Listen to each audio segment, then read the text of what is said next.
সে প্রথম প্রেম আমার রূপাঞ্জনা পর্ব ৪১ লেখিকা মেহেরুন্নিসা মিমি। ভেনিসের সরু সরু খালে গন্ডোলায় করে ঘোরাঘুরির পর নিজেদের হোটেলের পথ ধরল রূপ জাবির। ছোট্ট শহর হওয়ায় হেঁটে হেঁটে এগোচ্ছিল ওরা। জাবিরের এক বাহু জড়িয়ে ধরে তাতে মাথা রেখে হাঁটছিল রূপ। জাবির ভেনিস সম্পর্কে নানান তথ্য বিষয়ক কথাবার্তা বলে চলেছে। একসময় রূপের নিশ্চুপতা লক্ষ্য করে সে থেমে গেল। জিজ্ঞেস করল, ঘুমিয়ে ঘুমিয়ে হাঁটছিস নাকি? সারা শব্দ নেই কেন? রূপ মাথা তুলে ভ্রু কুঁচকে বলল, দাঁড়িয়ে ঘুমোনো, হেঁটে ঘুমোনো, এসব ফালতু দোষারোপ করে অনেকবার জ্বালিয়েছেন আমাকে, তাই বলে এখানেও? ঘুমিয়ে না পড়লে তোর মনোযোগটা কোথায়? রূপ কিছুক্ষণ জাবিরের চাখের দিকে তাকিয়ে থেকে আবার মাথা রাখল তার কাঁধে। হালকা করে শ্বাস ফেলে নরম স্বরে বলল, জীবনটা কি সুন্দর, তাই না? জাবিরে হেসে ফেলল। রূপের মনে যে আবেগ, মুগ্ধতা রাখার জায়গা হচ্ছে না তা সে বুঝতে পারছে। পৃথিবীর চরম সৌন্দর্য উপভোগ করে ওর প্রকৃতিপ্রেমী হৃদয়টা বড্ড হাঁসফাঁস করছে। হয়তো ইচ্ছে করছে এখানেই বসতি গেড়ে নিতে। কিন্তু বসতি করতে না পারলেও এই সৌন্দর্য, এই শহরকে ভোলার ক্ষমতা চিরদিনের জন্য অসম্ভব করে দিবে জাবির। ব্যাপারটা ভেবে আরেকবার হাসল সে। নিজেদের হোটেলের পথ ছেড়ে অন্য দিক দিয়ে একটি ব্রিজে উঠল তারা। জাবির জানালো, ভেনিসে রয়েছে ১৭০টি ছোট ছোট ক্যানেল আর ৪০০টিরও বেশি ব্রিজ। তবে গ্র্যান্ড ক্যানেল, অর্থাৎ সবচেয়ে বড় ক্যানেল যেটা ভেনিসের মাঝখান দিয়ে যায়, সেটা পার হতে গেলে মাত্র ৪টে ব্রিজ আছে। সেই বিখ্যাত ৪টে ব্রিজের মধ্যে একটা পার হচ্ছে এখন তারা, যেটার নাম রিয়াল্টো ব্রিজ। এসব শুনে রূপ হঠাৎ মাথা তুলে জানতে চাইল, ও পারে যাচ্ছি কেন? আমাদের হোটেল তো এ পারে, আরও ঘুরব, কিন্তু এখন তো অনেক রাত, সব বিনোদন প্রায় ক্লোজ হয়ে গিয়েছে। জাবির রূপের আঙুলে আঙুল পুড়ে হেঁটে হেঁটে বলল, হোটেল ওটা ছেড়ে দিয়েছি। হোয়াট? রূপের চিৎকারে জাবিরে ফিরে তাকাল, রহস্য করে বলল, খোলা আকাশের নিচে খালের সাইডে শুয়ে থাকব। কেন, থাকবি না আমার সাথে? রূপ সাথে সাথে জবাব দিল, আপনার সাথে এনিওয়্যার। তাই বলে খালের পাড়ে সিকিউরিটির ধোলাই খেতে চান? রাতে ওখানে থাকা নিষিদ্ধ তো। ও তাই? তুই না বললে আমার অজানাই থাকত। রূপ ভ্রু কুঁচকে বলল, ভনিতা করছেন কেন? আপনি কি অন্য কোথাও চেক ইন করেছেন? জাবির উত্তর দিল, হ্যাঁ। কেন? আগের হোটেলে কি সমস্যা ছিল? প্রশ্নটা করলেও রূপ মনে মনে খুশি হল। যত জায়গা পরিবর্তন হবে তত জায়গায় থাকার অভিজ্ঞতা অর্জন হবে। ও তো চাই বিভিন্নভাবে বিভিন্ন জায়গায় ঘুরে বেড়াতে। জাবির ধীর পায়ে হাঁটতে হাঁটতে বলল, কানেলের পানিতে চাঁদটাকে কেমন অদ্ভুত লাগছে না রূপ? রূপ তাকালো গ্র্যান্ড ক্যানেলের দিকে। ও অভিভূত হয়েছে থাকতে থাকতেই জাবির থেমে গেল। ব্রিজের কোণে দাঁড়িয়ে রূপকে হাতের বেষ্টনীতে আবদ্ধ করে ওর কানের কাছে ফিসফিস করল, পানিতে ভাসমান ওই পূর্ণিমার চাঁদের দিকে তাকিয়ে বল, তুই আমায় ভালোবাসিস। রূপ মহাবিষ্টের মতো ফিরে তাকাল। জাবিরের চোখে আচ্ছন্ন দৃষ্টি বুলিয়ে তার কাঁধে ২ হাত উঠিয়ে সুমিষ্ঠ স্বরে বলল, পূর্ণিমার চাঁদ নয়, পৃথিবীর যে কোনো প্রান্তে যে কোনো পরিস্থিতির সামনে দাঁড়িয়ে চোখ বন্ধ করে আমি বলবো ভালোবাসি আপনাকে। আমি আপনাকে ভালোবেসে ধন্য জাবির। ভালোবাসার স্বীকারোক্তির জন্যে কোনো সুন্দর দৃশ্যে চোখ রাখার প্রয়োজন হবে না আমার। রূপের কথা শেষ হলেও জাবির একধানে তাকিয়ে রইল ওর দিকে। অন্য সময়ের মতো ঠেসে চুমু খেয়ে জড়িয়ে ধরেনি। ব্রিজের রেলিংয়ে তার হাত, মাঝে রূপ আবদ্ধ। জাবির যেন রূপের চোখের অনন্ত মায়ায় হারিয়ে গেছে কোনো দূর অচেনা রাজ্যে। সে আজ অনুভূতি প্রকাশের ঊর্ধ্বে। রূপ জাবিরের এমন ঘোরলাগা ঘোলা চাহনি দেখে হেসে ফেলল। তারপর নিজেই আস্তে করে তার বুকে মাথা রেখে ২ হাতে কঠিন করে জড়িয়ে ধরল। এড্রিয়াটিক সাগরের উপকূলবর্তী ব্রেন্টা ও সিলে নদীর মোহনায় অবস্থিত এই ভেনিস শহরটি মূলত ১১৮টি দ্বীপের সমন্বয়। এই দ্বীপের অনেকগুলো আবার মানুষের তৈরি। পৃথিবীর সকল শহর মাটির ওপর গড়ে উঠলেও ভেনিসের ভিত্তি হল পানির নিচে থাকা হাজার হাজার কাঠের স্তম্ভের ওপর। আক্ষরিক অর্থেই ভেনিস এক ভাসমান শহর, যার জন্ম হয়েছিল বিপদাপন্ন মানুষের বেঁচে থাকার একটা অনন্য প্রয়াস থেকে। ব্রিজ পেরিয়ে কিছু সরু গলি, ছোট ব্রিজ আর কিছু দোকানপাট পেরোল ওরা। থামল এসে স্যান মার্কো স্কোয়ারের একদম কাছে হোটেল ড্যানিয়েলির সামনে। উপসাগরের মতো বিস্তীর্ণ জলধারের কিনারে এই হোটেল, যার মূল প্রবেশপথ থেকে কয়েক ফুট দূরেই পানিপথ, অর্থাৎ পানিবাসটা নেমেই সরাসরি হোটেলের মূল প্রবেশপথ। মাঝে কোনো রাস্তা নেই। পানিতে চলমান বাসটা হোটেলের দরজার কাছে থামে। তবে রিয়াল্টো ব্রিজ থেকে একধার দিয়ে পায়েও হেঁটে আসা যায়। রূপ জাবির সেভাবেই হেঁটে এসেছে। হোটেলে প্রবেশ করে রিসেপশনের দুজনের পাসপোর্ট আর অনলাইন বুকিং ভাউচার দেখিয়ে রুমের চাবি নিল জাবির। বুকিং সময় অনুযায়ী অনলাইনে দুপুর ৩টে বাজেই বুকিং করেছিল জাবির। ২৪ ঘন্টা বুকিংয়ের মধ্যে ৮ ঘন্টা অলরেডি পার হয়ে গিয়েছে। সেই হিসাবে তারা লেট চেক ইন করেছে। তবে এতে কোনো অসুবিধা নেই। রূপ যখন বুকিং ভাউচারের একদিনের ভাড়াটা দেখল, ওর মাথা ভন ভন করে উঠল প্রায়। শুধুমাত্র ২৪ ঘন্টার ভাড়ায় $৭২০ তার ওপর তারা ৮ ঘন্টা পার করে এসেছে। সেই হিসাবে মাত্র ১৬ ঘন্টা থাকবে। রূপ হাঁ করে জাবিরের দিকে তাকাতেই সে ভ্রু নাচাল। রূপ হতবম্ব গলায় উচ্চারণ করল, $৭২০? আপনি কি পাগল হলেন? এই 5 স্টার হোটেলে কি প্রয়োজন ছিল? কালকের 3 স্টার সাধারণ হোটেলটাই তো বাংলাদেশের 5 স্টার হোটেলের তুলনায় ১৫০ গুণ বেশি লাক্সারিয়াস। ইনফ্যাক্ট বাংলাদেশের সাথে ওটার তুলনা করেই গাধামি। জাবির কিছু না বলে রূপের হাত ধরে টেনে হোটেলের ভিতরের সিঁড়ি দিয়ে উঠল। যেতে যেতে গ্রাউন্ডের প্রতিটা দৃশ্য, প্রতিটা সাজসজ্জা বিমোহিত ঘোরের চোখে দেখে নিল রূপ। রাজকীয় সরঞ্জামে সজ্জিত প্রতিটা কোণা কোণা, সাথে হরেক রকম ফুল আর ঝাড়বাতির বাহার। সিঁড়িতে বিছানো লাল গালিচাটাও এক বিলাসবহুল অনুভূতি তৈরি করছে রূপের মনে। পুরো হোটেলটার স্ট্রাকচার দেখে ওর মনে পড়ে গেল টাইটানিকের বিজনেস ডেকের কথা। নিজেদের বিশালাকায় রুমটাতে প্রবেশ করে প্রথমেই দরজা বরাবর অন্য দিকের জানালাটার দিকে এগোলে রূপ। সেটা খুলে দিতেই রাতের ভেনিস শহরের জাদুকরী অপার সৌন্দর্য ওর চোখের সামনে ভেসে এলো। হোটেল যেহেতু ক্যানেলের ধার ঘেঁষে, তাই জানালা থেকে বিস্তীর্ণ জলরাশিপূর্ণ ক্যানেলটা সুন্দরভাবে দেখা যাচ্ছে এখান থেকে। দুপাশে ৩ তল বিশিষ্ট বিশাল বিশাল প্রস্থের বিল্ডিংগুলো থেকে সোনালি ও সাদা কড়া আলো ভেনিসের আকাশটাকে এতটা উজ্জ্বল করে রেখেছে, যা দেখে রূপের নিঃশ্বাস আটকে গেল। এত সুন্দর, এত মায়াময় সৌন্দর্য, এত নিখুঁত স্বর্গীয় পরিবেশ পৃথিবী নিজের বুকে ধারণ করে রেখেছে, বিশ্বাস করা কঠিন। বুক ভার হয়ে কান্না চলে এলো ওর। এত সৌন্দর্য কি সহ্য করার মতো? পাগল পাগল লাগছে নিজেকে। ওর সেই উথালপাথাল অনুভূতির রেশ ছিন্ন করে পিছন থেকে জাবির বলে উঠল, চেঞ্জ ইন 10 মিনিটস রূপ, অনলি ইন 10 মিনিটস। রূপ পিছনে ঘুরে দেখল জাবির হাত ঘুরিতে সময় দেখছে। এক হাতে ওর দিকে বাড়িয়ে রেখেছে বিশাল এক ব্যাগ। ও অবাক হয়ে ব্যাগটা নিয়ে খুলতেই বেরিয়ে এলো সাদা রঙের ফ্লাফি এক গাউন। একের ওপর এক আস্তরণের অভাব নেই। হাতাটা 2 কোয়ার্টার, অর্থাৎ কোনই পর্যন্ত। বুকের কাছটায় সাদা অ্যাপ্লিকের তৈরি অসংখ্য গোলাপ আর বাটারফ্লাই বসানো। রূপ অবাক হয়ে প্রশ্নবোধক চোখে তাকালে জাবির আরেকবার তাড়া দিল, গো প্লিজ। রূপ কিছু জিজ্ঞেস না করে জাবিরের কথা মতো কাজ করল। ওয়াশরুমে গিয়ে ড্রেসটা পরে বের হয়ে দেখল জাবির নিজেও চেঞ্জ করেছে। রূপকে দেখে এক হাতে ওকে কাছে টেনে ওর চুলগুলো ঠিক করতে করতে বলল, আমরা রুফটপে কিছু পিকচার নেব, তুই চাইলে হালকা সাজতে পারিস, তবে জাস্ট ইন 10 মিনিটস। সাজবি? রূপ এবার বুঝতে পারল জাবির এই সময়টাকে একদম স্পেশাল করে স্মৃতিতে বাঁধিয়ে রাখতে চায়, তাই এত সব প্ল্যান। হতে পারে শুধু স্মৃতিতেই নয়, সত্যি সত্যি ফ্রেমেও বাঁধিয়ে রাখতে পারে। চিরকাল সেই ছবিটা ওদের ঢাকার বেডরুমে শোভা পাবে। বুড়ো বয়সে ওদের নাতিনাতনিরা দেখবে জুয়ান বয়সে ওরা কতটা স্বপ্নময় সময় পার করেছে একসাথে। আর সেই বাঁধানো ছবিতে রূপের মুখটা থাকবে নিরামিষ, সাজগোজ থাকবে না। ও চট করে হালকা মেকআপের টাচ নিতে বসে গেল। ও বসতেই জাবির বলল, শোন, আমি রুফে যাচ্ছি, ওখানকার পরিস্থিতি দেখে আসি। ফোনে নক করলে 1 সেকেন্ড দেরি না করে চলে আসবি। প্রয়োজনে আমি স্টাফ পাঠাবো। ওকে। রূপ সাজে ব্যস্ত থেকে উত্তর দিল। কাটায় কাটায় 10 মিনিটের মাথায় রুমের দরজায় টোকা পড়ল মৃদু। রূপ চুলগুলো মাঝে ভাগ করে দুপাশে ফেলে রেখেছিল। কিছু চুল 2 কাঁধের ওপর থেকে বুকের ওপর এনে ব্রাশ করল, আবার পার্সটা কাঁধে ঝুলিয়ে তড়িঘড়ি করে দরজা খুলে দিল।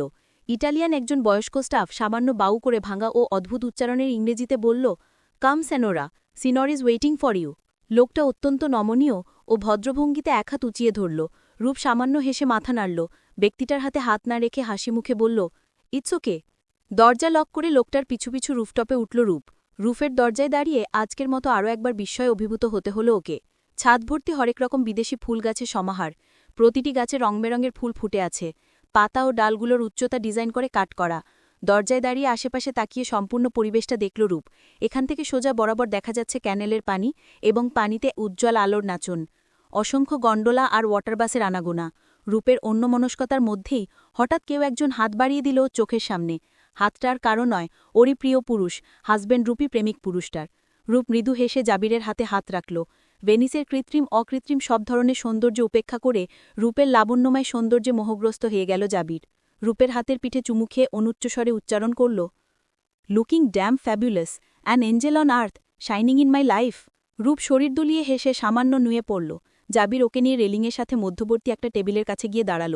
টেবিলের ওপর সাদা একটা স্কোয়ার কেক, যার উপর হালকা নীলচে রঙে কিছু লেখা। লেখাটা পড়ার আগেই জাবির ওকে টেবিল পেরিয়ে রেলিংয়ের কাছে গিয়ে দাঁড়াল।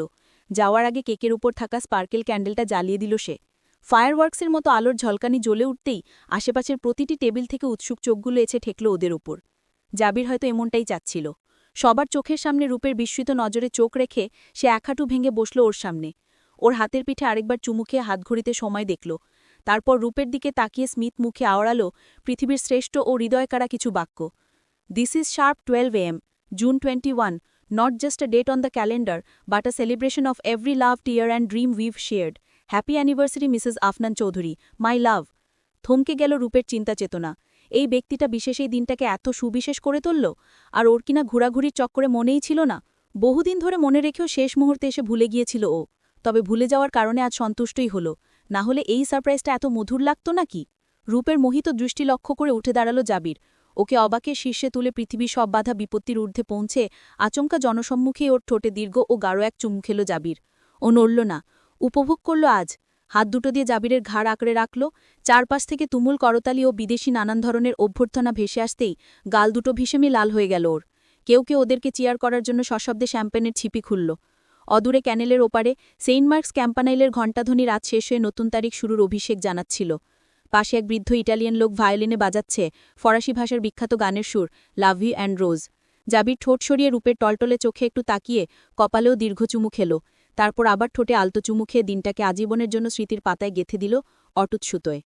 1200 বছর আগে তৈরি 300 ফুট উঁচু বেল টাওয়ারের পাশে অবস্থিত নামকরা ক্যাথেড্রাল, 1200 বছর আগে তৈরি ভেনিসের সবচেয়ে পরিচিত ও বিখ্যাত বিল্ডিং সেন্টস মার্কোস বেসিলিকা, সেই বিখ্যাত ক্যাথেড্রালের সামনে কেক কেটে ট্যুরিস্টদের মধ্যে চকলেট বিলিয়ে আরও একবার ওরা নিজেদের অ্যানিভার্সারি উদযাপন করল সেদিন। চলবে সেই প্রথম প্রেম আমার রূপাঞ্জনা, পর্ব 42। লেখিকা মেহেরুন্নিসা মিমি। ভেনিস থেকে ট্রানজিট নিয়ে এমিরেটস এয়ারলাইন্সের মাধ্যমে দুবাইয়ে থেমে সেখান থেকে সোজা ঢাকায় এসেছে রূপ জাবির। আজ 1 সপ্তাহ হল। জাবির কথা দিয়েছে সে সময় করে দুবাইতে অবশ্যই ঘুরতে নিবে রূপকে। আসতে না আসতেই সেমিস্টারের প্রস্তুতিতে রূপের অবস্থা বেগতিক। শর্মি আর রূপ এক ইয়ারের সিনিয়র জুনিয়র, দুজনের ভার্সিটি আলাদা। রাতের 11টা বেজে চলেছে, এখনও বই থেকে মুখ তোলার ফুরসত পাচ্ছে না রূপ। ইদানিং জাবিরও এত দেরি করে আসে ওর ভালো লাগে না। অনেক কাজ নাকি পেন্ডিং হয়েছিল সে অনুপস্থিত থাকায়। সেগুলো কাভার করতে গিয়ে রূপের মতো তারও নাজেহাল অবস্থা। 11টার ঘর পেরিয়ে মিনিটের কাতা খানিকটা এগোতেই পদার্পণ হল কাঙ্ক্ষিত ব্যক্তিটার। রুমে ঢোকেই হুড়মুড় করে চেয়ারে বসা রূপকে পিছন থেকে জড়িয়ে ধরল জাবির। রূপ তখন একাগ্রচিত্তে নোটসে চোখ বোলাচ্ছিল আর কলম কামড়ে ধরছিল। হুট করে এই অবতারণায় ছিটকে পড়ে যেতে নিয়েও পড়েনি। জাবির চেয়ারটা ঘুরিয়ে নিজের দিকে করে হাঁটু ভেঙে ফ্লোরে বসে রূপের কোমর জড়িয়ে মুখ গুজল পেটের উপর। মৃদু শিরশিরানি ছড়িয়ে পড়ল রূপের সমগ্র দেহে। ও আলতো করে জাবিরের চুলে হাত বুলিয়ে মায়াময় স্বরে জিজ্ঞেস করল, বেশি টায়ার্ড? জাবির যেন বহু দূর দেশ থেকে শব্দ উচ্চারণ করল, অস্পষ্ট ও ক্লান্ত স্বর তার। রূপ তার মাথাটা ওঠানোর চেষ্টা করে বলল, তাহলে দ্রুত শাওয়ার নিয়ে খেয়ে দিয়ে শুয়ে পড়ুন, একটু চুল টেনে দিয়ে। জাবিরের কথা বলার দরুন ঠোঁটের নাড়াচড়ায় রূপের পেটের দিকটা অবশ হয়ে যেতে চাইল। জাবিরের গাঢ় তপ্ত নিঃশ্বাস বয়ে চলেছে ওর পেটের উপর দিয়ে। চোখ বন্ধ করে সে পরম আবেশে বসে আছে। রূপ চুল টানতে শুরু করতেই সে নিভু নিভু স্বরে বলল, চল আমরা আবার চলে যাই সব ছেড়ে, যেখানে থাকবে না কাজকর্ম, মিটিং, প্রেজেন্টেশনস, আত্মীয় স্বজনের ক্যাচ ক্যাচ, শুধু তুই আর আমি, আর প্রেম প্রেম এবং প্রেম। রূপ পাগলাটি সেসব কথাবার্তায় মনোযোগ না দিয়ে তাড়া দিল, জলদি ফ্রেশ হন, আমি খাবার বেড়ে আসছি। জাবির নড়ল না, বরং আরেকটু চেপে ধরল রূপকে। রূপ জানে একে কি করে কথা শোনাতে হবে। ও কাদো কাদো মুখ করে বলল, খিদে পেয়েছে আমার প্রচুর। বলতে দেরি সেকেন্ডের মধ্যে উঠে দাঁড়ালো জাবির।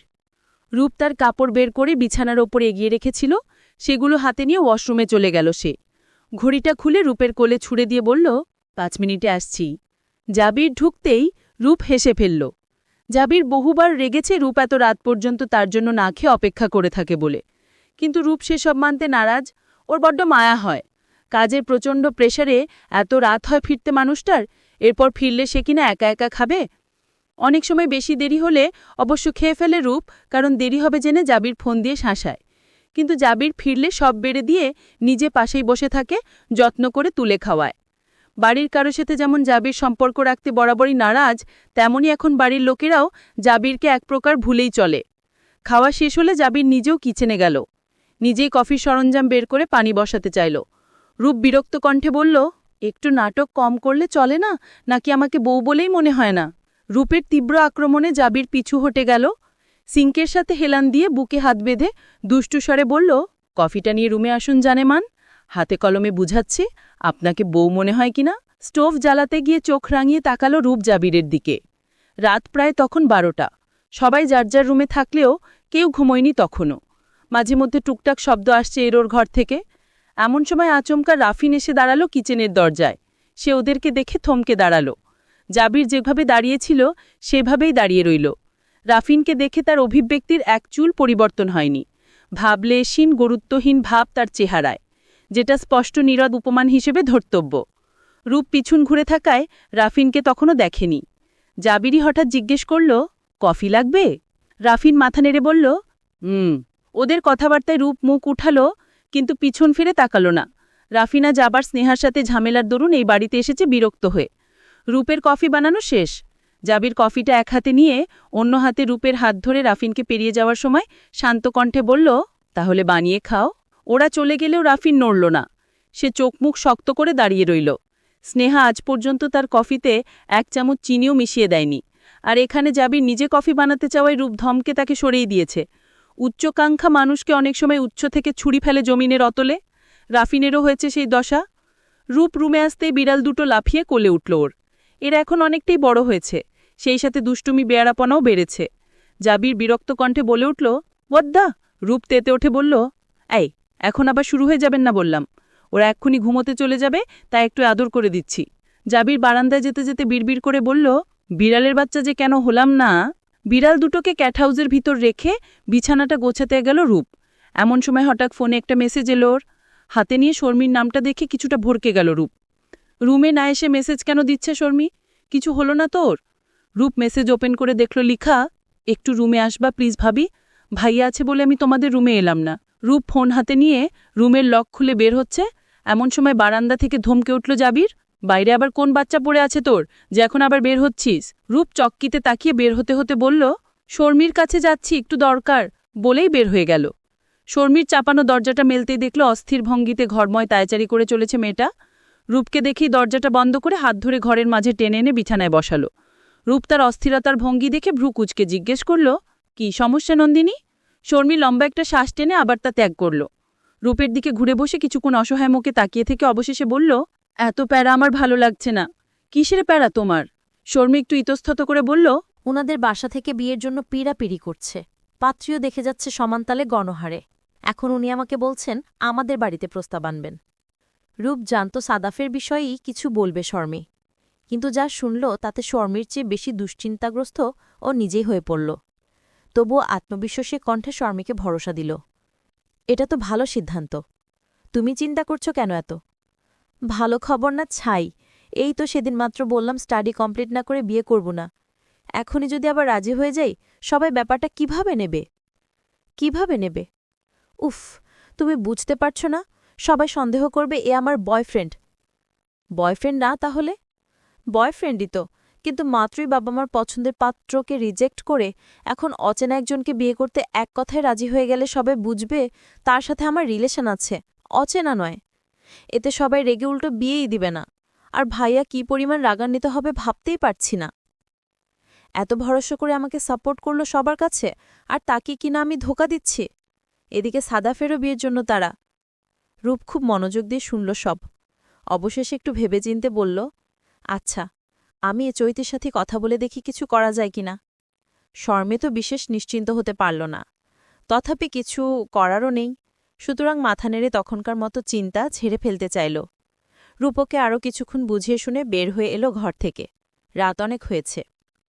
শর্মের রুম থেকে বের হয়ে একটু জায়গা পেরিয়ে সিঁড়ির পথ নেমেছে। ওপারের কোণের রুমটা ছিল একসময় রূপের। সিঁড়ির পাশের রুমটা রাফিনের, অর্থাৎ শর্মেয় রাফিনের রুমগুলো সিঁড়ির দুই পাশে। করিডোর ধরে এগিয়ে সর্বশেষ কোণে জাবিরের কামরা। রূপ শর্মের ঘর থেকে বের হয়ে সিঁড়ির গোড়া পেরোল। রাফিনের দরজাটা পেরোতে গিয়ে না চাইতো একবার চোখ গেল বন্ধ দরজাটার গায়ে। ভেতরে আলো জ্বলছে। অনমনেই থমকে দাঁড়ালো ও। ইদানিং ঘন ঘন বাড়ি এসে থাকছে রাফিন। রূপ ভাবল, এত রাগারাগি হচ্ছে তাদের যে একসাথে থাকাটাও সম্ভব হচ্ছে না। যদি রাফিনের সাথে আজ ও থাকত, তাহলে পরিস্থিতিটা কেমন হতো? রাফিন কি আদৌ পারত জাবিরের মতো ওকে ভালোবাসতে? কখনোই না, ভাবল রূপ। রাফিনের মানসিকতাটাই আলাদা। তার উপরের সৌন্দর্যটা মানুষের মন কাড়লেও ভেতরটা তার ফাঁপা। অহেতুক চিন্তাভাবনা বাদ দিয়ে দীর্ঘশ্বাস ফেলে এক পলক দৃষ্টি দিয়ে সামনে বাড়ালো ও। দুপা এগোতেই কার পায়ে হুট করে হোঁচট খেয়ে পড়ল তার এগোকে। চমকে উঠে পিছিয়ে যেতে চাইলে এক হাতে ওকে ধরে ফেলল জাবির। করিডোরের রেলিংয়ের সাথে হেলান দিয়ে বুকে হাত ভাঁজ করে দাঁড়িয়ে আছে অন্ধকারে। রূপ অবাক কণ্ঠে বলল, এখানে দাঁড়িয়ে আছেন কেন? জাবির কিছু বলল না, রুমে ফিরে গেল। রূপের মাথায় একটা সম্ভাবনা তৈরি হতেই মেজাজটা চড়ে গেল ওর, কিন্তু তখনই কিছু বলল না খোলা জায়গায়। আগে রুমে গিয়ে দরজা আটকে তারপর কথার জালে আক্রমণ করল। আপনি কি আমাকে সন্দেহ করেন? জাবির পকেটে হাত রেখে জিজ্ঞেস করল, অ্যাবাউট হোয়াট? আপনার কি মনে হয়েছে আমি শর্মির নাম করে রাফিন ভাইয়ের সাথে দেখা করতে গিয়েছি? জাবির উত্তর না দিয়ে একদৃষ্টে তাকিয়ে রইল। রাগল নাকি হতাশ হলো বোঝা যাচ্ছে না। কিছুক্ষণ ওর রাগে তীরতীর করা মুখে তাকিয়ে থেকে আচমকা হাত ধরে কাছে টেনে নিল। কানের কাছে ঠান্ডা স্বরে বলল, স্টুপিডিটি একটু কম করে শুতে চল। বলতে হবে। রূপের তেজি কণ্ঠে জাবির হার মেনে শান্ত গম্ভীরভাবে বলল, ওর সাথে দেখা করতে গিয়েছ এমন ধারণা করিনি, তবে তোকে একা পেলেও কথা বলতে চাই সেটার ধারণা আছে আমার। আতকে উঠল প্রায় ও। জাবির এটা জানল কিভাবে? ও আতঙ্কিত হলো যদি এই নিয়ে আবার ঝামেলা বাঁধে দুই ভাইয়ের মধ্যে। না, আর কখনো রাফিন এরকম কিছু করলে তাকে সবিস্তারে হুমকি দিতে হবে। জাবির ফের বলল, তুই ওটা প্রশ্রয় দিচ্ছিস কেন? এবার রূপারও চমকে উঠে ছুটে সরল জাবিরের কাছ থেকে। কুঞ্চিত কপালে চোখমুখ কঠিন করে শুধল, কেমন প্রশ্রয় দিলাম আমি? ডেকে এনেছি এই বাড়িতে, নাকি সাদর করে চা খেয়ে গল্প করেছি? চুপচাপ চলে আসাটাই প্রশ্রয়। তোর উচিত ওটে ঠাটনি একটা চর মারা। নেক্সট টাইম এমন কিছু দেখলে তোর মারতে হবে না, অবশ্য আমি বেঁচে আছি। রূপ হতবিহ্বল চোখে তাকিয়ে রইল শুধু। এমন কি হয়ে গেল যে জাবিরকে এত উত্তেজিত হতে হচ্ছে? নির্বাক রূপ চোখ সরিয়ে নিয়ে বিছানার কাছে যেতে যেতে বলল, আচ্ছা, আপনার বেঁচে থাকাটাই সার্থক করুন তাহলে। তবু আমাকে ভাসাবেন না, আমি ঝামেলা থেকে দূরে থাকতে চাই। আফিয়ানটি এমনিতেই রাফিনার স্নেহা বলতে অজ্ঞান। জাবিরকে ক্রোধে ফুঁসতে দেখে রূপ আবার তাকে অসহায় স্বরে জিজ্ঞেস করল, এখনই মারামারি প্ল্যান কষে নিচ্ছেন নাকি? এবার অন্তত একটু ভদ্র হন। জাবির একই জায়গায় দাঁড়িয়ে থেকে শক্ত কণ্ঠে প্রায় গর্জে উঠল, ভদ্র হব মানে? তুই চাচ্ছিস ওর অসৎ ইন্টেনশন মেনে নিয়ে আমি চুপ থাকি? একটু কীটপতঙ্গ আমার বইয়ের গায়ে চড়লেও অসহ্য হই আমি। আর গোটা একটা মানুষ নোংরা নজরে দেখবে, এটা তো মাথার রক টেনে ছিঁড়ে নেওয়ার মতো।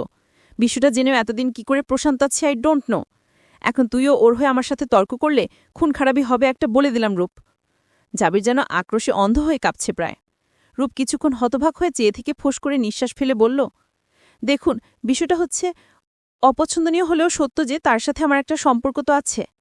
আমার হাজব্যান্ডের বড় ভাই হিসেবে আমার নিজের বড় ভাইয়ের মতোই তাকে শ্রদ্ধার চোখে দেখা উচিত, কিন্তু কিছু অবান্তর অভিজ্ঞতার দারুণ যেটা সম্ভব হচ্ছে না, সুতরাং আমি দূরেই আছি তার আশেপাশ থেকে। আপনি এটুকু তো নিশ্চিন্ত আছেন আমার তার প্রতি কোনো অনুভূতি নেই? জাবিরের তীক্ষ্ণদৃষ্টিতে চোখ রেখে কাপাস্বরে আবার বলল, তার সাথে আমার কখনও ওইসব ব্যাপার নিয়ে কনফেস হয়নি, খোলামেলা কথাবার্তা হয়নি। সুতরাং এটুকু আশা করতে পারি সে কোনো ভুল ধারণা পোষণ করে রাখেনি যে আমি তাকে সেসব বিষয়ে এখন সুযোগ দিব। তাছাড়া আমি এখন তার নিজেরই ছোট ভাইয়ের বউ। এটুকু লজ্জা নিশ্চয়ই তার ভেতর আছে। তারই বলছি আপনি এত হাইপার হবেন না শুধু শুধু। রূপ থামতেই জাবির মেঘমঞ্জ কণ্ঠে বলল, ও সম্পর্কিত আর একটা শব্দ তোর মুখে শুনলে দুনিয়া এসপার ওসপার হয়ে গেল। কেউ ওকে আমার হাত থেকে বাঁচাতে পারবে না, শুনে রাখ। জাস্ট শাট আপ নাও রূপ। কথা শেষ হলে রূপকে স্তম্ভিত করে হঠাৎ টেবিলের ওপর রাখা পানির জগের পাশের কাচের গ্লাসটা থাবা মেরে ফেলে দিল জাবির। তারপর এর পাশ থেকে সিগারেট আর লাইটার নিয়ে থমথমে পায়ে বারান্দায় চলে গেল। প্রলম্বিত একটা শ্বাস টেনে বুকের ঢিপঢিপানি কমাল রূপ। জাবিরের খেপাটে অবয়বে ওর আজ গা শিশিরে বায়া হচ্ছে। কারণ বিশ্বাস করে যেমনটা জাবির বলেছে, প্রয়োজন বোধ হলে ঠিক তেমনটাই করতে সে এক সেকেন্ডও ভাববে না। মিনিট পাঁচেক পর রূপ বারান্দায় নামল। শুরুটা সাধারণ আকৃতির বারান্দা হলেও একপাশে টাইলসের দুটো সিঁড়ি বেয়ে নেমেছে ছোট্ট গঠনের একটা ছাদ, পুরোটা টাইলসে আবৃত, চারপাশ স্টেনলেস স্টিলের রেলিংয়ে ঘেরাবৃত। জাবির সেই রেলিংয়ে দুহাত চেপে খানিকটা ঝুঁকে একের পর এক সিগারেট টেনে চলেছে। রূপ কপালের চুলগুলো দুহাতে দোপাশে ঠেলে কানে গুজে দিয়ে নিজেকে শান্ত করল। তারপর আস্তে করে জাবিরের পেছনে গিয়ে কোমলভাবে জড়িয়ে ধরে মাথা রাখল তার পিঠে। জাবির চমকায়নি। একটু সময় নিয়ে সিগারেটটা শেষ করল সে। তারপর বুক থেকে রূপের হাত দুটো খুলে ঘুরে দাঁড়াল। মুহূর্তেই আবার বুকে চেপে নিল ওকে। হাত ছাড়িয়ে নেওয়া রূপ প্রথমে আহত হতে গিয়েও শেষে জড়িয়ে নেওয়া স্বস্তির প্রশ্বাস টানল। রূপ একটু সাহস করে আবার সেই প্রসঙ্গটাই তুলল। অসম্পূর্ণ ঝামেলাটা নিঃশেষ করা প্রয়োজন। আস্তে করে বলল, এখনও বিশ্বাস করতে পারেননি আমি তাকে ভুলে গেছি? ভুলিনি শুধু, বরং প্রচণ্ড ঘৃণাও কাজ করে আজকাল। এতটা সময় পরও নিজের বউকে সামলে নিতে পারল না একজন মানুষ। তার রাগজেদ মেনে নিয়ে আপোষ করতে পারছে না। এই বিষয়গুলোই আমার মনে অসহ্যকর ঘৃণা তৈরি করেছে। আই জাস্ট হেট হিম, আজ নয়, অনেক আগে থেকেই। আমি সৃষ্টিকর্তার কাছে আজীবন কৃতজ্ঞ রব তাকে আমার জীবনে না জড়িয়ে দেবার সৌভাগ্যে। ভয়ে ভয়ে বক্তব্যটা তুলে ধরল ওকে বিস্মিত করে জাবির রাগল না, বরং বুকে আরেকটু চেপে নিয়ে বলল, সবাই তো আর আফনান জাবির চৌধুরী নয় যে বউ যা বলবে যা করবে তাতেই বনসই, ফাঁকা কাগজে সিগনেচার। গুমোটো পরিস্থিতিটা দূর হয়েছে বলে আনন্দে হেসে ফেলল রূপ। জাবির রেলিংয়ে হেলান দিয়ে দাঁড়িয়েছিল। রূপকে বুকে আরেকটু আগলে নিয়ে চোখ বুজে উচ্চারণ করল, তুই শুধু আমার রূপ, শুধু আমার জন্য জন্মেছস তুই। আর কারও অধিকার নেই তোর দিকে চোখ তুলে তাকানোরও, থাকা নিষিদ্ধ। সম্রাটের সিংহাসনে যেমন কেবল রাজরক্তের অধিকার, তেমনি তোর মনের সিংহাসনও আজীবন আমারই একছত্র আধিপত্য থাকবে। কারও চোখের দৃষ্টিটাও যেন তোকে স্পর্শ না করে। মনে থাকবে? রূপ পরম আবেশে নিরাপদ আশ্রয়ে থাকা বিড়াল ছানার মতোই জাবিরের উষ্ণ বুকে চোখ বুজে মাথা নেড়ে সায় জানাল, চলবে। সে প্রথম প্রেম আমার রূপাঞ্জনা, পর্ব ৪৩, লেখিকা মেহেরুন্নিসা মিমি। শর্মির শেষ ইয়ার ফাইনাল পরীক্ষা শেষ হয়েছে কদিন হল। দীর্ঘদিনে চাপ আর রাত জাগার পর এখন একটু রিল্যাক্সে সময় কাটানোর ফুরসত পেল। অবসরের অলস দুপুরে সে বিছানায় হেলান দিয়ে ফোনে সময় কাটায়, স্বল্প আওয়াজে গান শোনে, ফ্রেন্ডদের সাথে আড্ডা দেয় মেসেজে। মাঝে মাঝে মেসেজে কথা হয় সাদাফের সাথেও। তবে এখনও তেমন জমেনি ওদের সম্পর্ক, তাই অনেকটাই দূরত্ব আছে। এরই মধ্যে মেঘাচ্ছন্ন এক বিকেলে হঠাৎ দরজার হালকা শব্দে ও শুয়ে থেকে ঘাড় বাঁকাল। রূপকে দাঁড়িয়ে থাকতে দেখে শর্মির মুখে হাসি ফুটল। রূপের মুখে এক ধরনের স্বভাবসুলভ শান্ত হাসি, কিন্তু চোখের চাহিনিতে কিছু একটা বলার ইঙ্গিত। ও ধীরে ধীরে এগিয়ে এসে শর্মির পাশে বসে পড়ল বিছানায়। শর্মি একটু চমকে উঠলেও সাথে সাথে হাসল আবার। সে ফোনটা একপাশে রেখে উঠে বসে হাসি মুখে জিজ্ঞেস করল, কি ব্যাপার, কিছু বলবে? রূপ আলতো করে মাথা ঝাঁকাল। হাসির আড়ালে ওর মুখটাও বাইরের কালচে মেঘের মতো গম্ভীর ঠেকল শর্মির কাছে। কিছু একটা রসনী সংকেত পেল যেন শর্মির মস্তিষ্ক। ও আগ্রহ নিয়ে বসে রইল রূপের কথা শোনার উদ্দেশ্যে। রূপ একটু চুপ থেকে হালকা একটা নিঃশ্বাস ফেলল। তারপর উদ্বেগহীন দৃঢ়কণ্ঠে বলল, সাদাফের সাথে যতটুকু যা সম্পর্কে গিয়েছ এখানেই স্থগিত করে দাও শর্মি। শর্মি চমকে উঠলেও কিছু বলল না। ও আগে শুনতে চায়। রূপই আবার জানাল, প্রচণ্ড ভয় থাকা সত্ত্বেও তোমার ভাইয়ের কাছে উত্থাপন করেছি আমি ব্যাপারটা। শুনে সে কতটা রেগেছে তোমাকে বুঝাতে পারব না, তুমি তো চেনই। সেই প্রসঙ্গ থাক।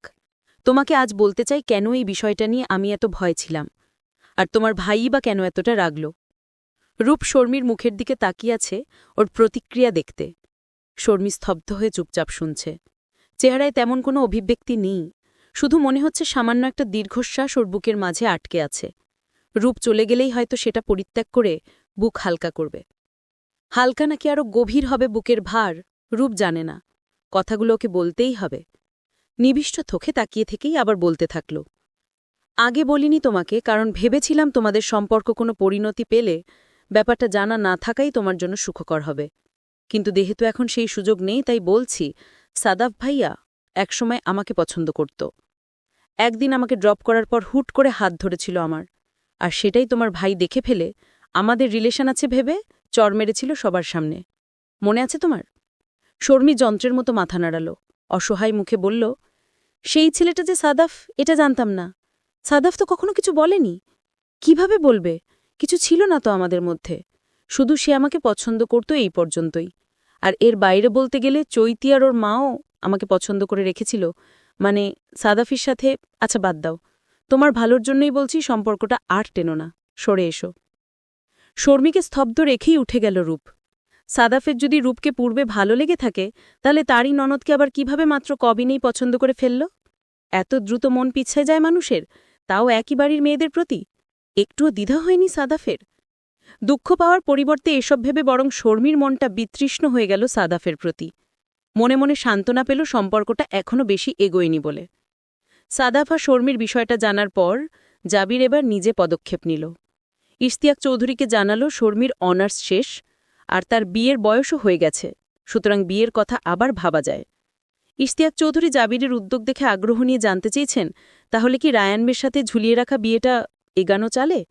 জাবির মাথা নাড়িয়েছে, শুধু স্পষ্ট কিছু বলেনি। ইশতিয়াক সাহেব জাবিরের সামান্য শব্দকেও প্রচুর মূল্যায়ন করেন, কারণ সবাই জানে জাবির একটা বিষয় মাথায় নিলে সেটার অতলব্ধি খোঁজখবর করে তারপরই সিদ্ধান্ত নেয়। আর যে বিষয় সে আঁকড়ে ধরে সেটাতে কোনো রকম কিন্তু থাকে না। নির্ভেজাল ও পরিষ্কার মনে হলেই বিষয়াদি গুরুত্ব পায় তার কাছে। শর্মি যখন জানল আবারও রায়ানের সাথেই তার বিয়ের কথাবার্তা চলছে, সে আবার অস্থির হয়ে পড়ে। সেদিনের পর থেকে সাদাফির সাথে যোগাযোগ বন্ধ করেছে সে, তাই বলে এরই মধ্যে বিয়ে করে নিতে হবে। কিন্তু জাবিরের আদেশ জানতে পেরে কিছু বলার অবকাশ নইল। সে বুঝল জাবিরের আশঙ্কা সাদাফ হয়তো এ নিয়ে ঝামেলা করবে বা শর্মি উল্টোপাল্টা পথে পা না বাড়ায়, তাই এই অগ্রগতি।